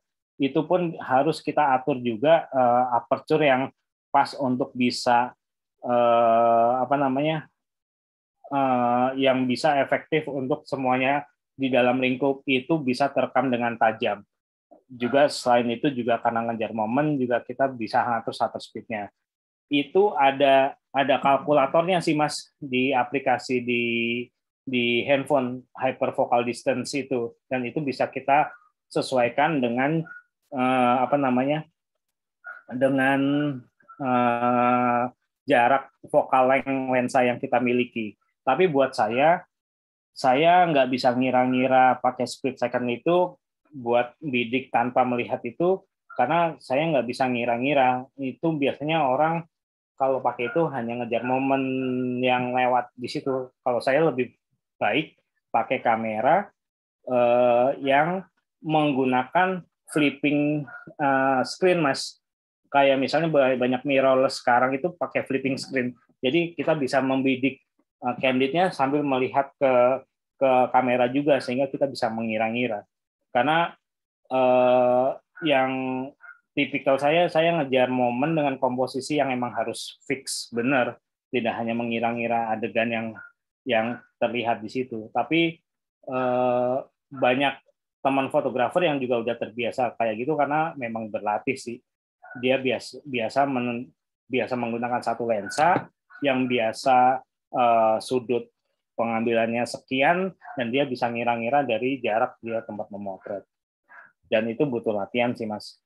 Begitu, Mas Guntur. Oke, terima kasih Mas Yul. Semoga bisa menjawab ya pertanyaan dari Mas Evan atau Pak Evan. Kemudian pertanyaan berikutnya dari Pak Ramlan dari Dinas Sosial. Ya. Bagaimana kalau ingin mengambil foto atau meliput tentang disabilitas, ada tipsnya kah agar objek yang kita ambil itu mencerminkan baik gitu? Jadi sesuatu yang seperti disabilitas tapi ingin terlihat secara baik, ini bisa makin dalam segi citra, biar citranya baik begitu. Citranya baik ya, disabilitasnya saya agak nggak paham kalau misalnya disabilitas yang kesannya. Pak Ramlan yang ingin bertanya langsung, ingin menjelaskan maksud pertanyaannya seperti apa, silahkan. Halo, Mas, ada suara nggak, Mas? Halo. Ada, ya, lanjut, silakan. Sorry, nggak ada kameranya nih, komputernya. Nggak apa-apa. Ya misal lagi bencana alam misalnya, atau misal lagi ada kebakaran, atau misal disabilitas. Jadi biar kita terlihat semangat, biar terlihat bahagia juga gitu objek kita tuh. Jadi nggak terlihat mengkhawatirkan gitu ya istilahnya ya, memberikan efek positif ke dalam foto kita biar kita bisa nge-share-nya tuh enak gitu. Jadi di feed kita juga kan nggak melulu tentang sedih melulu nih. Nah, jadi bisa share ke semangat lah gitu lah. Sesuatu yang tidak mengenakan bisa menjadi juga, tapi bagaimana cara menyajikannya agar terlihat sopan, agar terlihat baik dan tetap informatif ya, kayak misalnya kecelakaan dan sebagainya. Ya, silakan Mas Yul. Ya, oke. Sebenarnya kita memotret fakta di sini ya, Mas ya. Fakta kalau misalnya ada kecelakaan atau ada bencana gitu kan, pasti fakta yang tampil di situ pasti nggak akan menampilkan sesuatu yang positif ya, pasti sifatnya pasti negatif. Tapi bagaimana menyeimbangkan antara si yang negatif tadi, kesan negatif tadi, dengan misalnya jadi kesan positif yang yang tadi citranya jadi kelihatan tidak kesannya yang sedih melulu, atau yang ditampilkan bencananya lebih prioritas. Kalau saya sih mengcounternya itu dengan mencari aktivitas yang memang akhirnya bisa membuat bencana itu akan teringankan. Jadi misalnya gini, dulu waktu masih zamannya beberapa titik di Jakarta banjir, mungkin kalau kita ngelihat foto orang di bertelanjang dada gitu ya, melalui banjir tersebut, itu akan jadi cemas dan membuat efek kepala kita negatif. Tapi kalau misalnya di situ kita cari foto yang mungkin si orang tersebut dibantu sama petugas gitu ya, dan dia merasa tertolong dari ekspresinya, itu kan mungkin bisa mengcounter. Tapi kalau ngomongin fakta itu ada sesuatu yang bencana, ya kita nggak bisa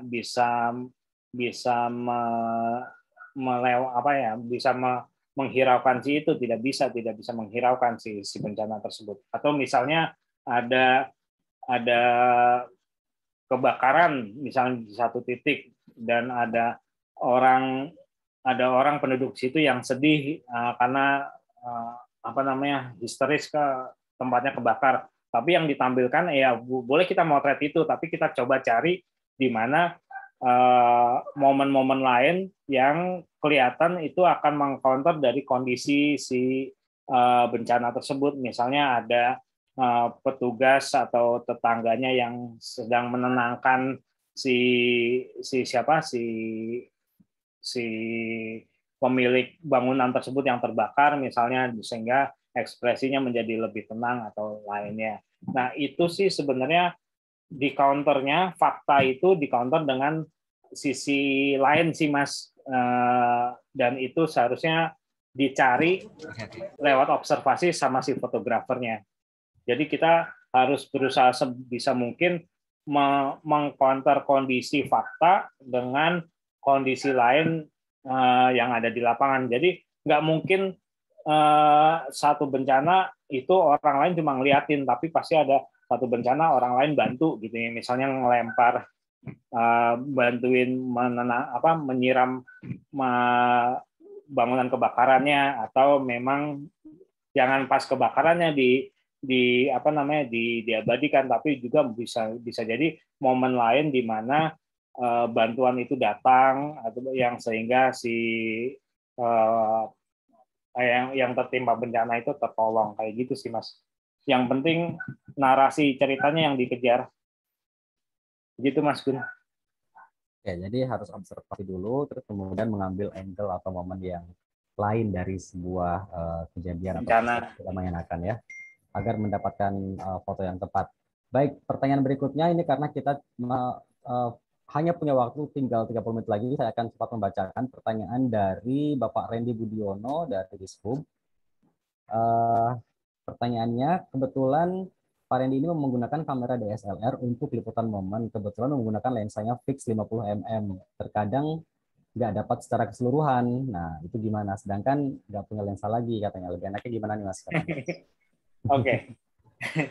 Memang akhirnya focal length lensa itu sangat menentukan seberapa luas lensa yang akan seberapa luas frame yang akan diambil si Mas Randy Budiono. Jadi kalau memang nggak ada lensa lagi, kalau saya terbiasa dengan zoom kaki tadi, mundur atau maju untuk bisa, kalau misalnya nggak dapat secara keseluruhan ya bisa mundur.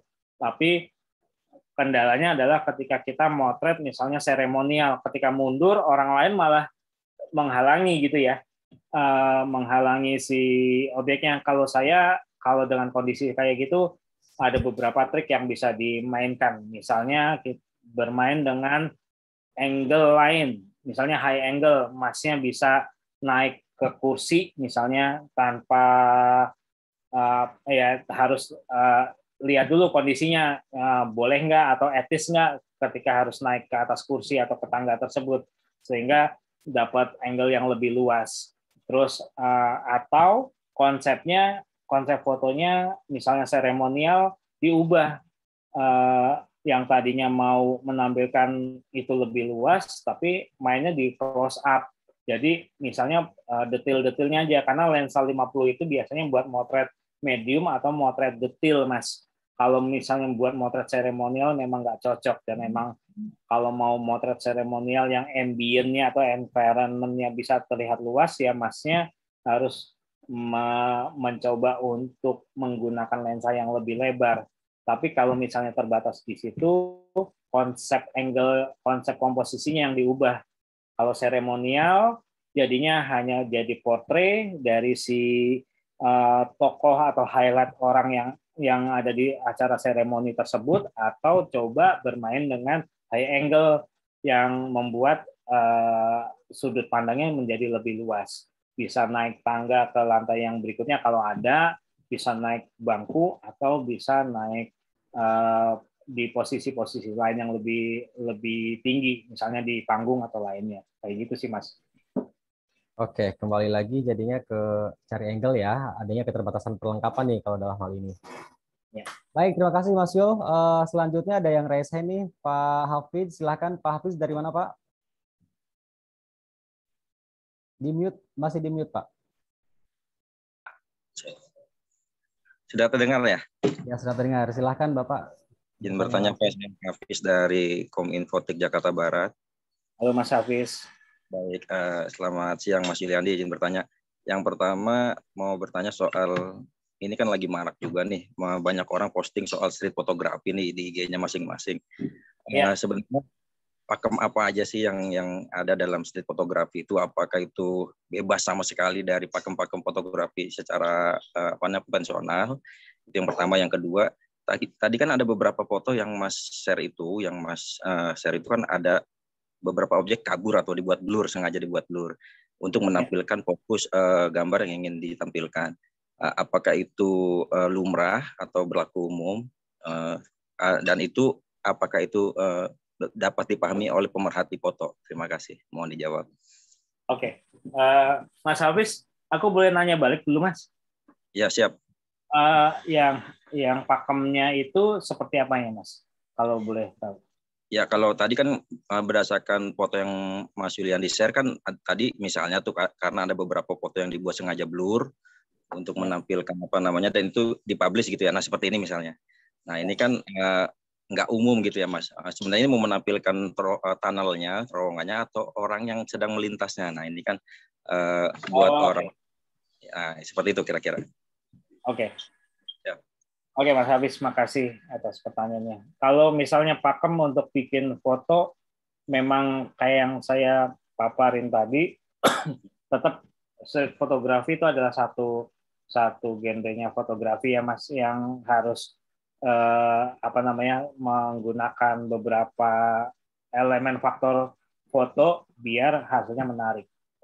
Tapi sebenarnya mau motret dengan teknik apapun itu bisa dilakukan. Misalnya tekniknya istilahnya kayak ini adalah tekniknya blur gitu ya, atau long exposure istilahnya. Dia menggunakan shutter speed yang lambat sehingga objeknya terlihat ngeblur karena dia bergerak. Kalau di sini maksud saya kenapa saya ngeblurin si objeknya ini, karena yang saya ingin tampilkan adalah kesan dinamisnya sih, Mas Hafiz. Karena si tukang yang membangun si MRT ini sebenarnya dia bolak-balik dan emang dinamis sekali, dan itu yang ingin saya pesan. Selain itu, karena ini juga ngelihatnya adalah terowongan ini udah sangat fotogenik ya untuk dipadukan. Kalau misalnya itu di kepala saya terowongan ini mirip ini, Mas, pesawat luar angkasa di Star Wars. Jadi misalnya kalau misalnya si tukang ini saya freeze, dia jadi seakan-akan cuma pelengkap.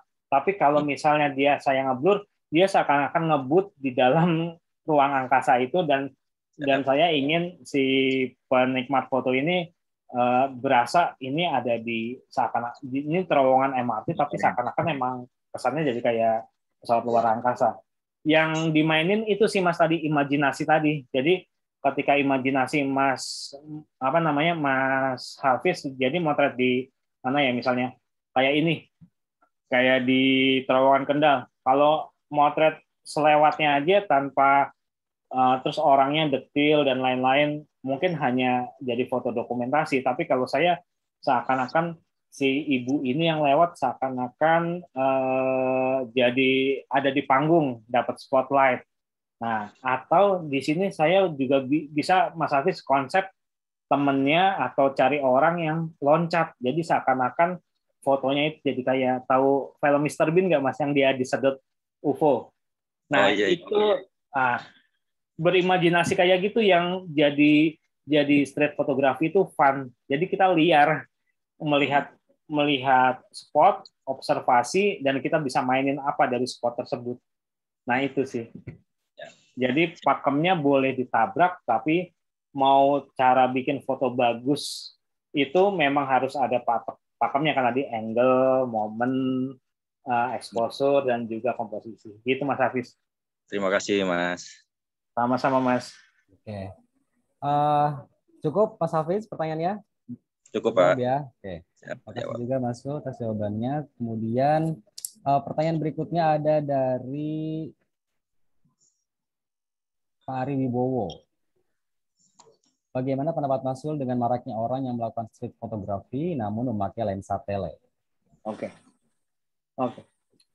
Itu nggak apa-apa sih, Mas, sebenarnya, karena kalau lensa buat saya street fotografi, kita motret landscape aja kadang orang taunya kalau motret landscape atau cityscape pakai lensanya wide, tapi banyak fotografer ketika motret landscape pakai tele malah dapetnya bagus. Kalau kita ke Pangalengan misalnya gitu ya, di depan itu kalau motret luas kebun tehnya ya bagus gitu, tapi kalau kita motret pakai tele bisa pohon-pohon di antara bukit itu jadi satu-satu gitu, jadi lebih menarik dengan angle yang lain. Nah, seperti itu juga kita pakai lensa tele di street fotografi, di boleh-boleh aja sih. Tapi memang yang dikejar adalah bukan aktivitasnya, biasanya yang dikejar adalah profil orang-orang yang ada di jalanan sih, Mas. Jadi kayak gitu. Jadi tergantung konsep Mas Ari yang mau dipakai kayak gimana di jalanan. Itu semuanya tergantung jadinya mau pakai gears apa, mau pakai lensa apa yang dibuat hunting nanti gitu. Oke, baik. Jadi bisa-bisa saja ya. Nah, saya langsung nyambung dia dengan tadi pertanyaan dari Mas Ari tadi. Apa namanya? Saya ingin mengakomodir mungkin ya, termasuk saya sendiri gitu, yang suka foto-foto landscape atau apapun, tapi menggunakan kamera handphone gitu, karena memang tidak mempunyai kamera profesional seperti fotografer itu. Apakah ada pakem-pakem tertentu atau trik-trik khusus supaya hasil foto yang dihasilkan itu tidak kalah kualitasnya lah atau sebanding dengan kamera profesional? Gimana Mas Yul? Oke. Sebenarnya sekarang semakin besar megapiksel kamera smartphone, semakin detail semakin detail foto yang akan kita dapatkan di smartphone sih, teman-teman. Jadi yang membedakan itu antara smartphone sama kamera digital umumnya itu sensor. Sensornya kecil banget, kurang dari kuku kalau si smartphone. Tapi bukan berarti kualitasnya jelek. Yang membedakan antara kamera digital sama kamera smartphone cuma satu, outputnya. Output dari kamera smartphone nggak bisa dicetak sebesar dari output dari kamera digital. Cuma itu. Kalau dibuat ditampilkan di layar atau dicetak ukuran kecil masih sangat memungkinkan sekali. Nah, bagaimana biar bikin foto dari smartphone bagus? Sampai sekarang saya ngelihat perkembangan kamera smartphone fiturnya udah mirip banget sama itu, Mas, sama kamera digital. Bahkan mode manualnya pun udah ada. Jadi kalau buat saya prinsip fotografi umum digital itu bisa diterapkan di sini. Yang pasti kelemahan dari kamera smartphone cuma satu, di low light atau di tempat gelap. Di tempat gelap itu biasanya sensitivitasnya kalau ISO-nya kita set auto, dia akan noise-nya gede. Noise-nya akan banyak bintik-bintiknya. Jadi kalau buat saya, kalau di tempat gelap, teman-teman pakai kamera smartphone, misalnya mau motret di terowongan Kendal tadi, bawa tripod. ISO-nya ditaruh di set di rendah, misalnya ISO 200-400, karena itu bisa diatur di smartphone. Tapi kalau di situ biasanya shutter speed-nya kalau kita set auto atau pakai P, jarang ya kamera smartphone pakai A dan S itu jarang. P itu shutter speed-nya akan rendah. Kalau kita pakai pegang tangan, itu akan shaky, hasilnya akan buram. Mendingan ditaruh di tripod atau ditaruh di penyangga gitu, baru kita jepret dan pasti hasilnya bagus. Cuma itu sih Mas kendala yang saya lihat kamera smartphone. Tapi kalau di feature lainnya udah bagus. Nah selain itu kalau malam jangan main backlight. Jadi lampu itu flare-nya yang diterima kamera smartphone akan beda, akan lebih mengganggu. Jadi mendingan kita lihat arah cahayanya si objek yang kita itu, lebih baik kita membelakangi sumber cahaya daripada kita frontal ke arah cahaya, karena flare-nya itu akan mengganggu si kamera smartphone. Begitu Mas. Siap, terima kasih Mas Yul atas penjelasannya. Semoga bisa menjawab rasa penasaran bagi para fotografer handphone seperti saya. Baik, selanjutnya ini kayaknya semakin mendekati akhir acara, semakin banyak nih pertanyaan. Tidak apa-apa. Nggak apa-apa, seru ini. Teman-teman semuanya, nanti kita akan share materi ini, linknya. Kemudian juga dengan nanti kita akan kasih ada beberapa informasi di akhir acara ya. Jadi mohon untuk bersabar sampai acara ini ditutup nanti. Pertanyaan berikutnya saya akan membacakan pertanyaan dari Pak Dika atau Ibu Dika dari Rumah Sakit Umum Daerah Mampang Perapatan. Izin bertanya, bagaimana tips atau trik mengambil foto pada ruangan minim cahaya namun diambil secara candid agar tidak hilang momen bagusnya? Ini pakai apa ya, Mas? Pakai kamera apapun ya? Mau Apapun, gimana? anggap saja apapun. Atau ada orangnya mau bertanya langsung, silakan Bapak atau Ibu. Atau Mas Yul boleh langsung menanggapi, silakan Mas. Ya, tips trik bagaimana mengambil foto pada ruangan minim cahaya namun diambil secara candid agar tidak hilang momen bagusnya. Oke, ini harus ada konsekuensi yang akan Mas Dika dapetin karena untuk bisa untuk bisa dapat momen biasanya shutter speed-nya akan di-set tinggi biar bisa membekukan momen tersebut. Tapi kalau di minim cahaya biasanya konsekuensinya ISO-nya untuk bisa menunjang shutter speed yang tinggi, ISO-nya harus naik, Mas. Harus dinaikkan. Biar Mas Dika nggak pusing untuk mikirin ISO, mendingan ISO-nya di-set auto aja. Di-set auto, habis itu tinggal atur shutter speed-nya biar nggak kehilangan momen. Misalnya di dalam ruangan ada momen perayaan atau ada momen apa namanya, ada perayaan rapat atau kayak gitu. Nah, setnya misalnya di 1/200, ISO-nya di autoin. Jepret, biasanya ISO-nya dapatnya di angka 1600 sampai 6400 yang kemungkinan bintik-bintik noise-nya banyak. Nah, buat ngakalin bintik-bintik noise yang itu banyak, biasanya beberapa kamera punya yang namanya noise reduction, Mas. Jadi dia menghilangkan noise di dalam kamera. Atau cara lain kalau nggak ada noise reduction, Mas Dika bisa merekam fotonya menggunakan format selain JPEG, yaitu RAW, RAW. Nah, ketika RAW di foto, Mas Dika bisa mengeditnya di Photoshop atau di aplikasi Lightroom untuk mengurangi noise-nya tadi, kayak gitu. Begitu Mas Dika. Oke, semoga cukup menjawab ya. Baik, pertanyaan berikutnya dari Pak Eka Wahyu nih. Ini ada kendala di lapangan sepertinya Pak Eka ini.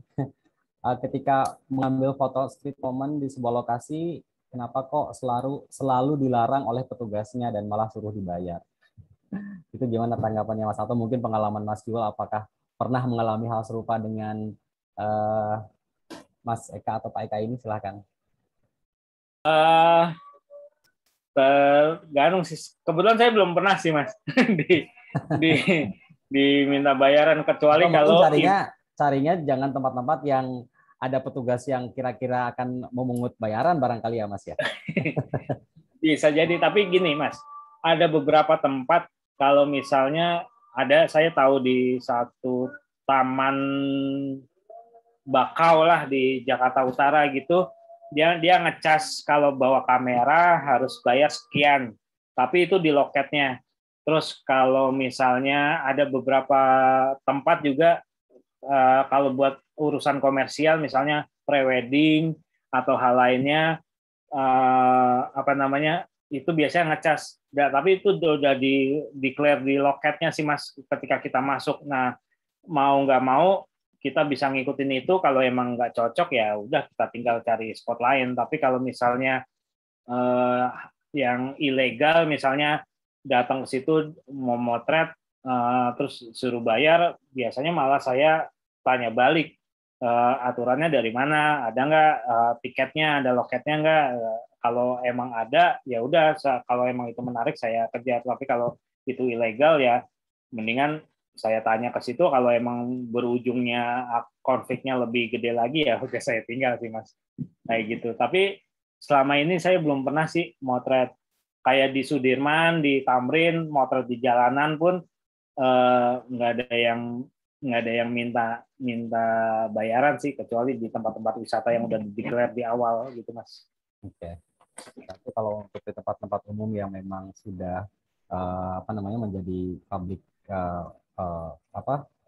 public space ya, gitu tidak ya, aman-aman sajalah seperti itu ya. Baik, berikutnya saya akan membacakan pertanyaan dari sudah belum tadi ya? Oh, ada yang di skip nih Mas. Tadi udah saya bacakan itu yang di skip.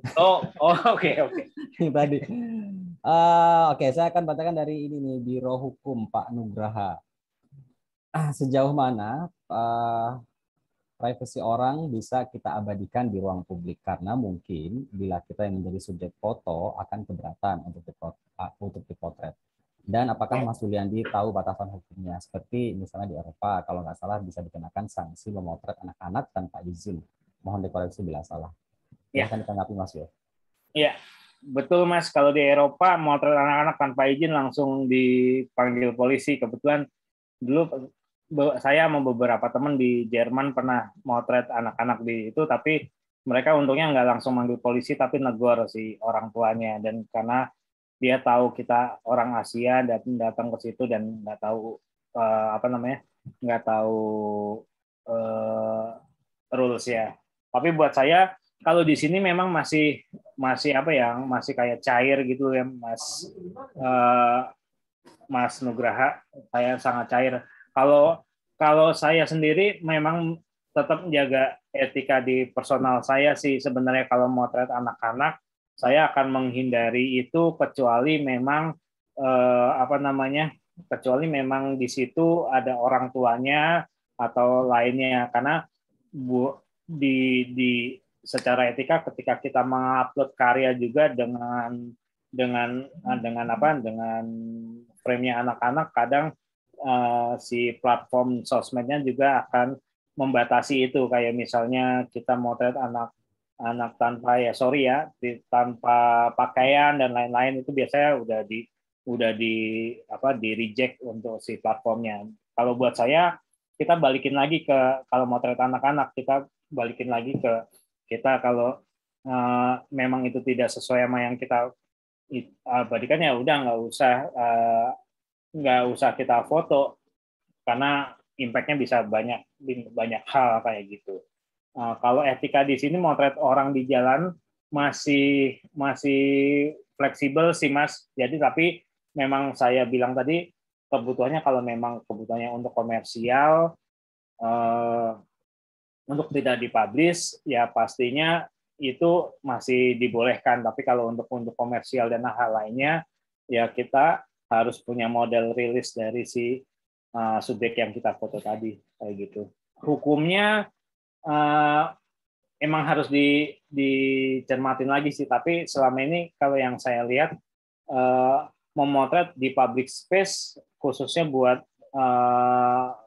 kepentingan media ya, kan sosial media juga media itu masih dibolehkan sih, asalkan tidak mengganggu kepentingan tadi. Kalau misalnya si subjek nggak berkenan ya kita tidak bisa memaksakan diri untuk tetap memotret itu. Gitu sih Mas. Oke, terima kasih Mas Yul. Bapak dan Ibu ada yang mau bertanya langsung lagi? Terakhir pertanyaan.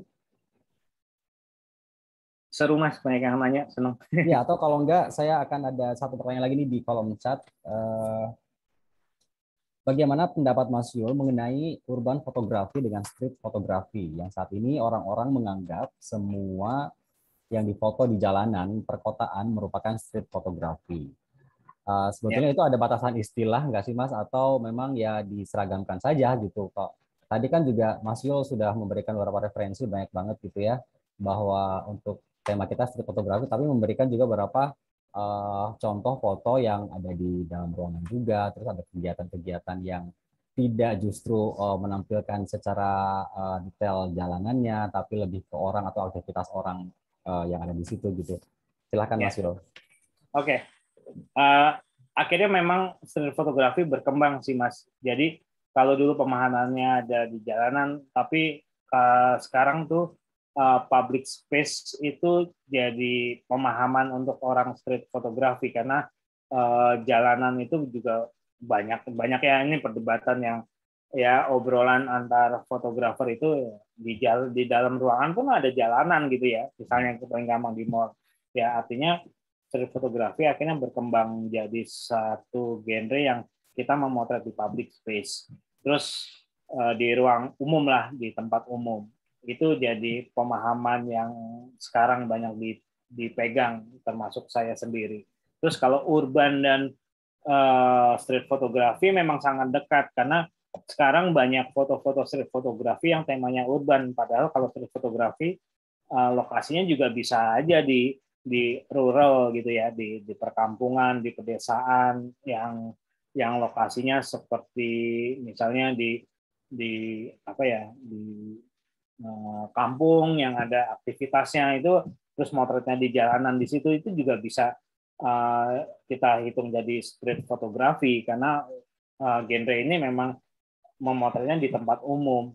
Urban itu istilahnya adalah emang area urban, area perkotaan, jadi memang sangat dekat. Jadi kalau buat saya ya semuanya itu ya street fotografi sih. Street fotografi itu hanya tempatnya, tapi yang penting umbrella genrenya itu, genre besarnya itu adalah dokumenter sih Mas sebenarnya, dokumenter fotografi gitu. Itu yang lebih penting adalah cerita di dalamnya ya. Momen yang terjadi pada saat ada di jalan atau street tersebut. Kita anggaplah itu street gitu ya, walaupun berada di dalam ruangan ataupun di luar ruangan. Baik, sepertinya kita sudah sampai di penghujung acara Kopi Talk kita di seri kelima ini. Namun ada beberapa informasi penting sebelum acara ini ditutup. Bagi Bapak Ibu peserta Kopi Talk kelima ini, silahkan untuk mengisi link daftar hadir atau absensi bagi yang belum, karena nanti kita akan mengirimkan juga link rekaman acara kita pada siang hari ini. Kemudian juga akan kita buatkan juga sertifikat bagi yang mengikuti sesi ini, dan bagi yang mengikuti juga sesi hunting foto di acara ini Jakarta pada hari Sabtu tanggal 4 Desember 2021. Kita akan berkumpul dan berjumpa kembali di sana dengan Mas Yul yang juga akan memberikan tips bagaimana langsung. Nah, ini dia ada informasi acaranya tanggal 3 sampai 5, tapi untuk acara hunting fotografi dengan Mas Yul ini nanti kita akan ada di hari kedua, yaitu di hari Sabtu tanggal 4 Desember di lapangan Banteng, di salah satu area hijau atau area rumput yang ada di lapangan Banteng tersebut. Kita akan berkumpul pada pukul 15.00 di sana, ketemu lagi dengan Mas Yul, akan memberikan lagi ilmunya di sana sambil langsung mempraktekkan bagaimana street fotografi atau outdoor fotografi lah bisa dibilang begitu juga, atau activity fotografi, karena ini kegiatan fotografinya atau kegiatan huntingnya berada di sebuah kegiatan yang bernama INI Jakarta. Kegiatan INI Jakarta ini saya informasikan kepada Bapak Ibu yang ada di sini adalah sebuah perayaan komunitas yang selama ini sudah berkolaborasi dengan Pemprov DKI Jakarta melalui Plus Jakarta, ya. Akan hadir secara 3 hari, selama 3 hari dari mulai besok siang pukul 14.00, kemudian akan ditutup, akan selesai sampai jam 18.00, kemudian di hari Sabtunya dan Minggunya dibuka mulai pagi hari pukul 9.00 sampai 18.00. Akan ada beberapa pengisi acara juga, tadi ada Caleb ya, atau Caleb juga, nanti akan ada Nonaria, dan masih banyak lagi pengisi acara dari para komunitas dan para kolaborator yang sudah berkolaborasi dengan Pemprov DKI Jakarta. Akan ada juga pameran fotografi dengan tema sudut pandang Jakarta yang akan ditampilkan mulai besok. Sekali lagi saya ucapkan terima kasih kepada Bapak dan Ibu yang sudah hadir. Link materinya bisa di-share di sini nanti ya Bapak. Nanti Bapak silahkan isi absensinya, nanti akan kita kirim linknya. Link materi, link rekaman acara ini kita akan kirimkan lewat email. Ya, jadi mohon silahkan untuk Bapak Ibu yang belum mengisi, mungkin panitia bisa mengirimkan link absensinya lagi, link daftar hadir. Silahkan diisi di sana biodatanya, email, dan nomor telepon, nanti kita akan informasikan, akan share di sana semuanya. Mas Yul, terima kasih sudah menjadi narasumber kita, sudah menjadi pemateri kita. Sampai berjumpa lagi nanti di hari Sabtu tanggal 4 ya, di lapangan Banteng. Teman-teman silahkan ditunggu di sana kehadirannya. Hari Sabtu tanggal 4 jam 3 sore di lapangan Banteng. Terima kasih Mas. Oh ya, ada lagi informasi yang penting. Hampir saya kelupaan nih. Jadi nanti di sana kita akan adakan kuis ya bagi Anda yang bisa Bapak Ibu yang memposting hasil fotonya selama di lapangan Banteng, foto ataupun video boleh. Nah, nanti bisa yang sudah memposting di sosial medianya, terus kemudian nanti akan yang jadi jurinya atau penilainya Mas Yul sendiri. Nanti kita akan kasih merchandise. Salah satu isi merchandise-nya adalah buku ini nih, buku tentang Jakarta Bangkit, tentang wajah baru Jakarta. Bagus sekali bukunya. Ini terbitan Juli 2021, tebal. Salah satunya akan diberikan buku ini. Kita akan pilih beberapa yang terbaik. Oke, terima kasih sekali lagi. Saya Guntur Ramadan undur diri pamit. Sampai berjumpa lagi di Kopi Talk edisi berikutnya. Assalamualaikum warahmatullahi wabarakatuh. Sampai jumpa. Assalamualaikum warahmatullahi wabarakatuh. Waalaikumsalam. Terima kasih Mas Gun. Terima kasih teman-teman.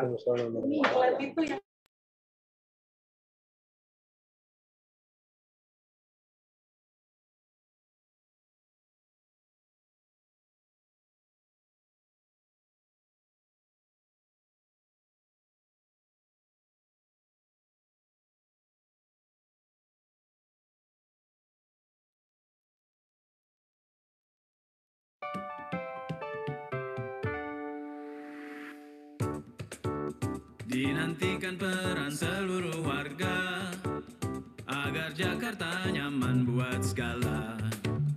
Air, udara, tanahnya mesti dirawat biar jadi berkah untuk penghuninya, isi buminya, cakrawalanya. Berkecambah, jiwa bergairah, ruang-ruang dicipta, pikiran terbuka, budi baik mereka, hasilnya meruah, kota jadi berbunga, begitupun kita. Impian tentangnya wujudkan nyata, bertumbuh gagasan menepis kelam, air mata bahagia semayang di Jakarta, rumah untuk semua. Memahami diri, berwarna-warni, kolaborasi.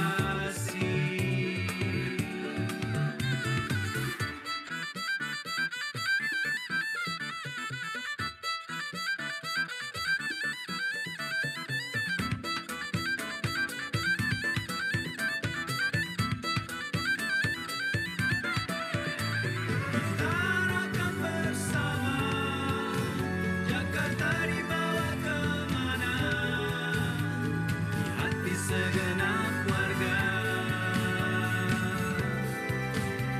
Jakarta, oh Jakarta.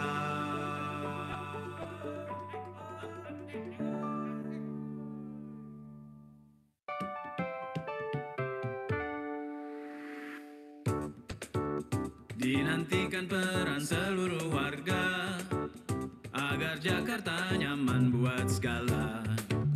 Air, udara, tanahnya mesti dirawat biar jadi berkah untuk penghuninya, isi buminya, cakrawalanya. Kreasi berkecambah, jiwa bergairah, ruang-ruang dicipta, pikiran terbuka, budi baik mereka, hasilnya meruah, kota jadi berbunga, begitupun kita. Impian tentangnya wujudkan nyata, bertumbuh gagasan menepis kelam, air mata bahagia semayang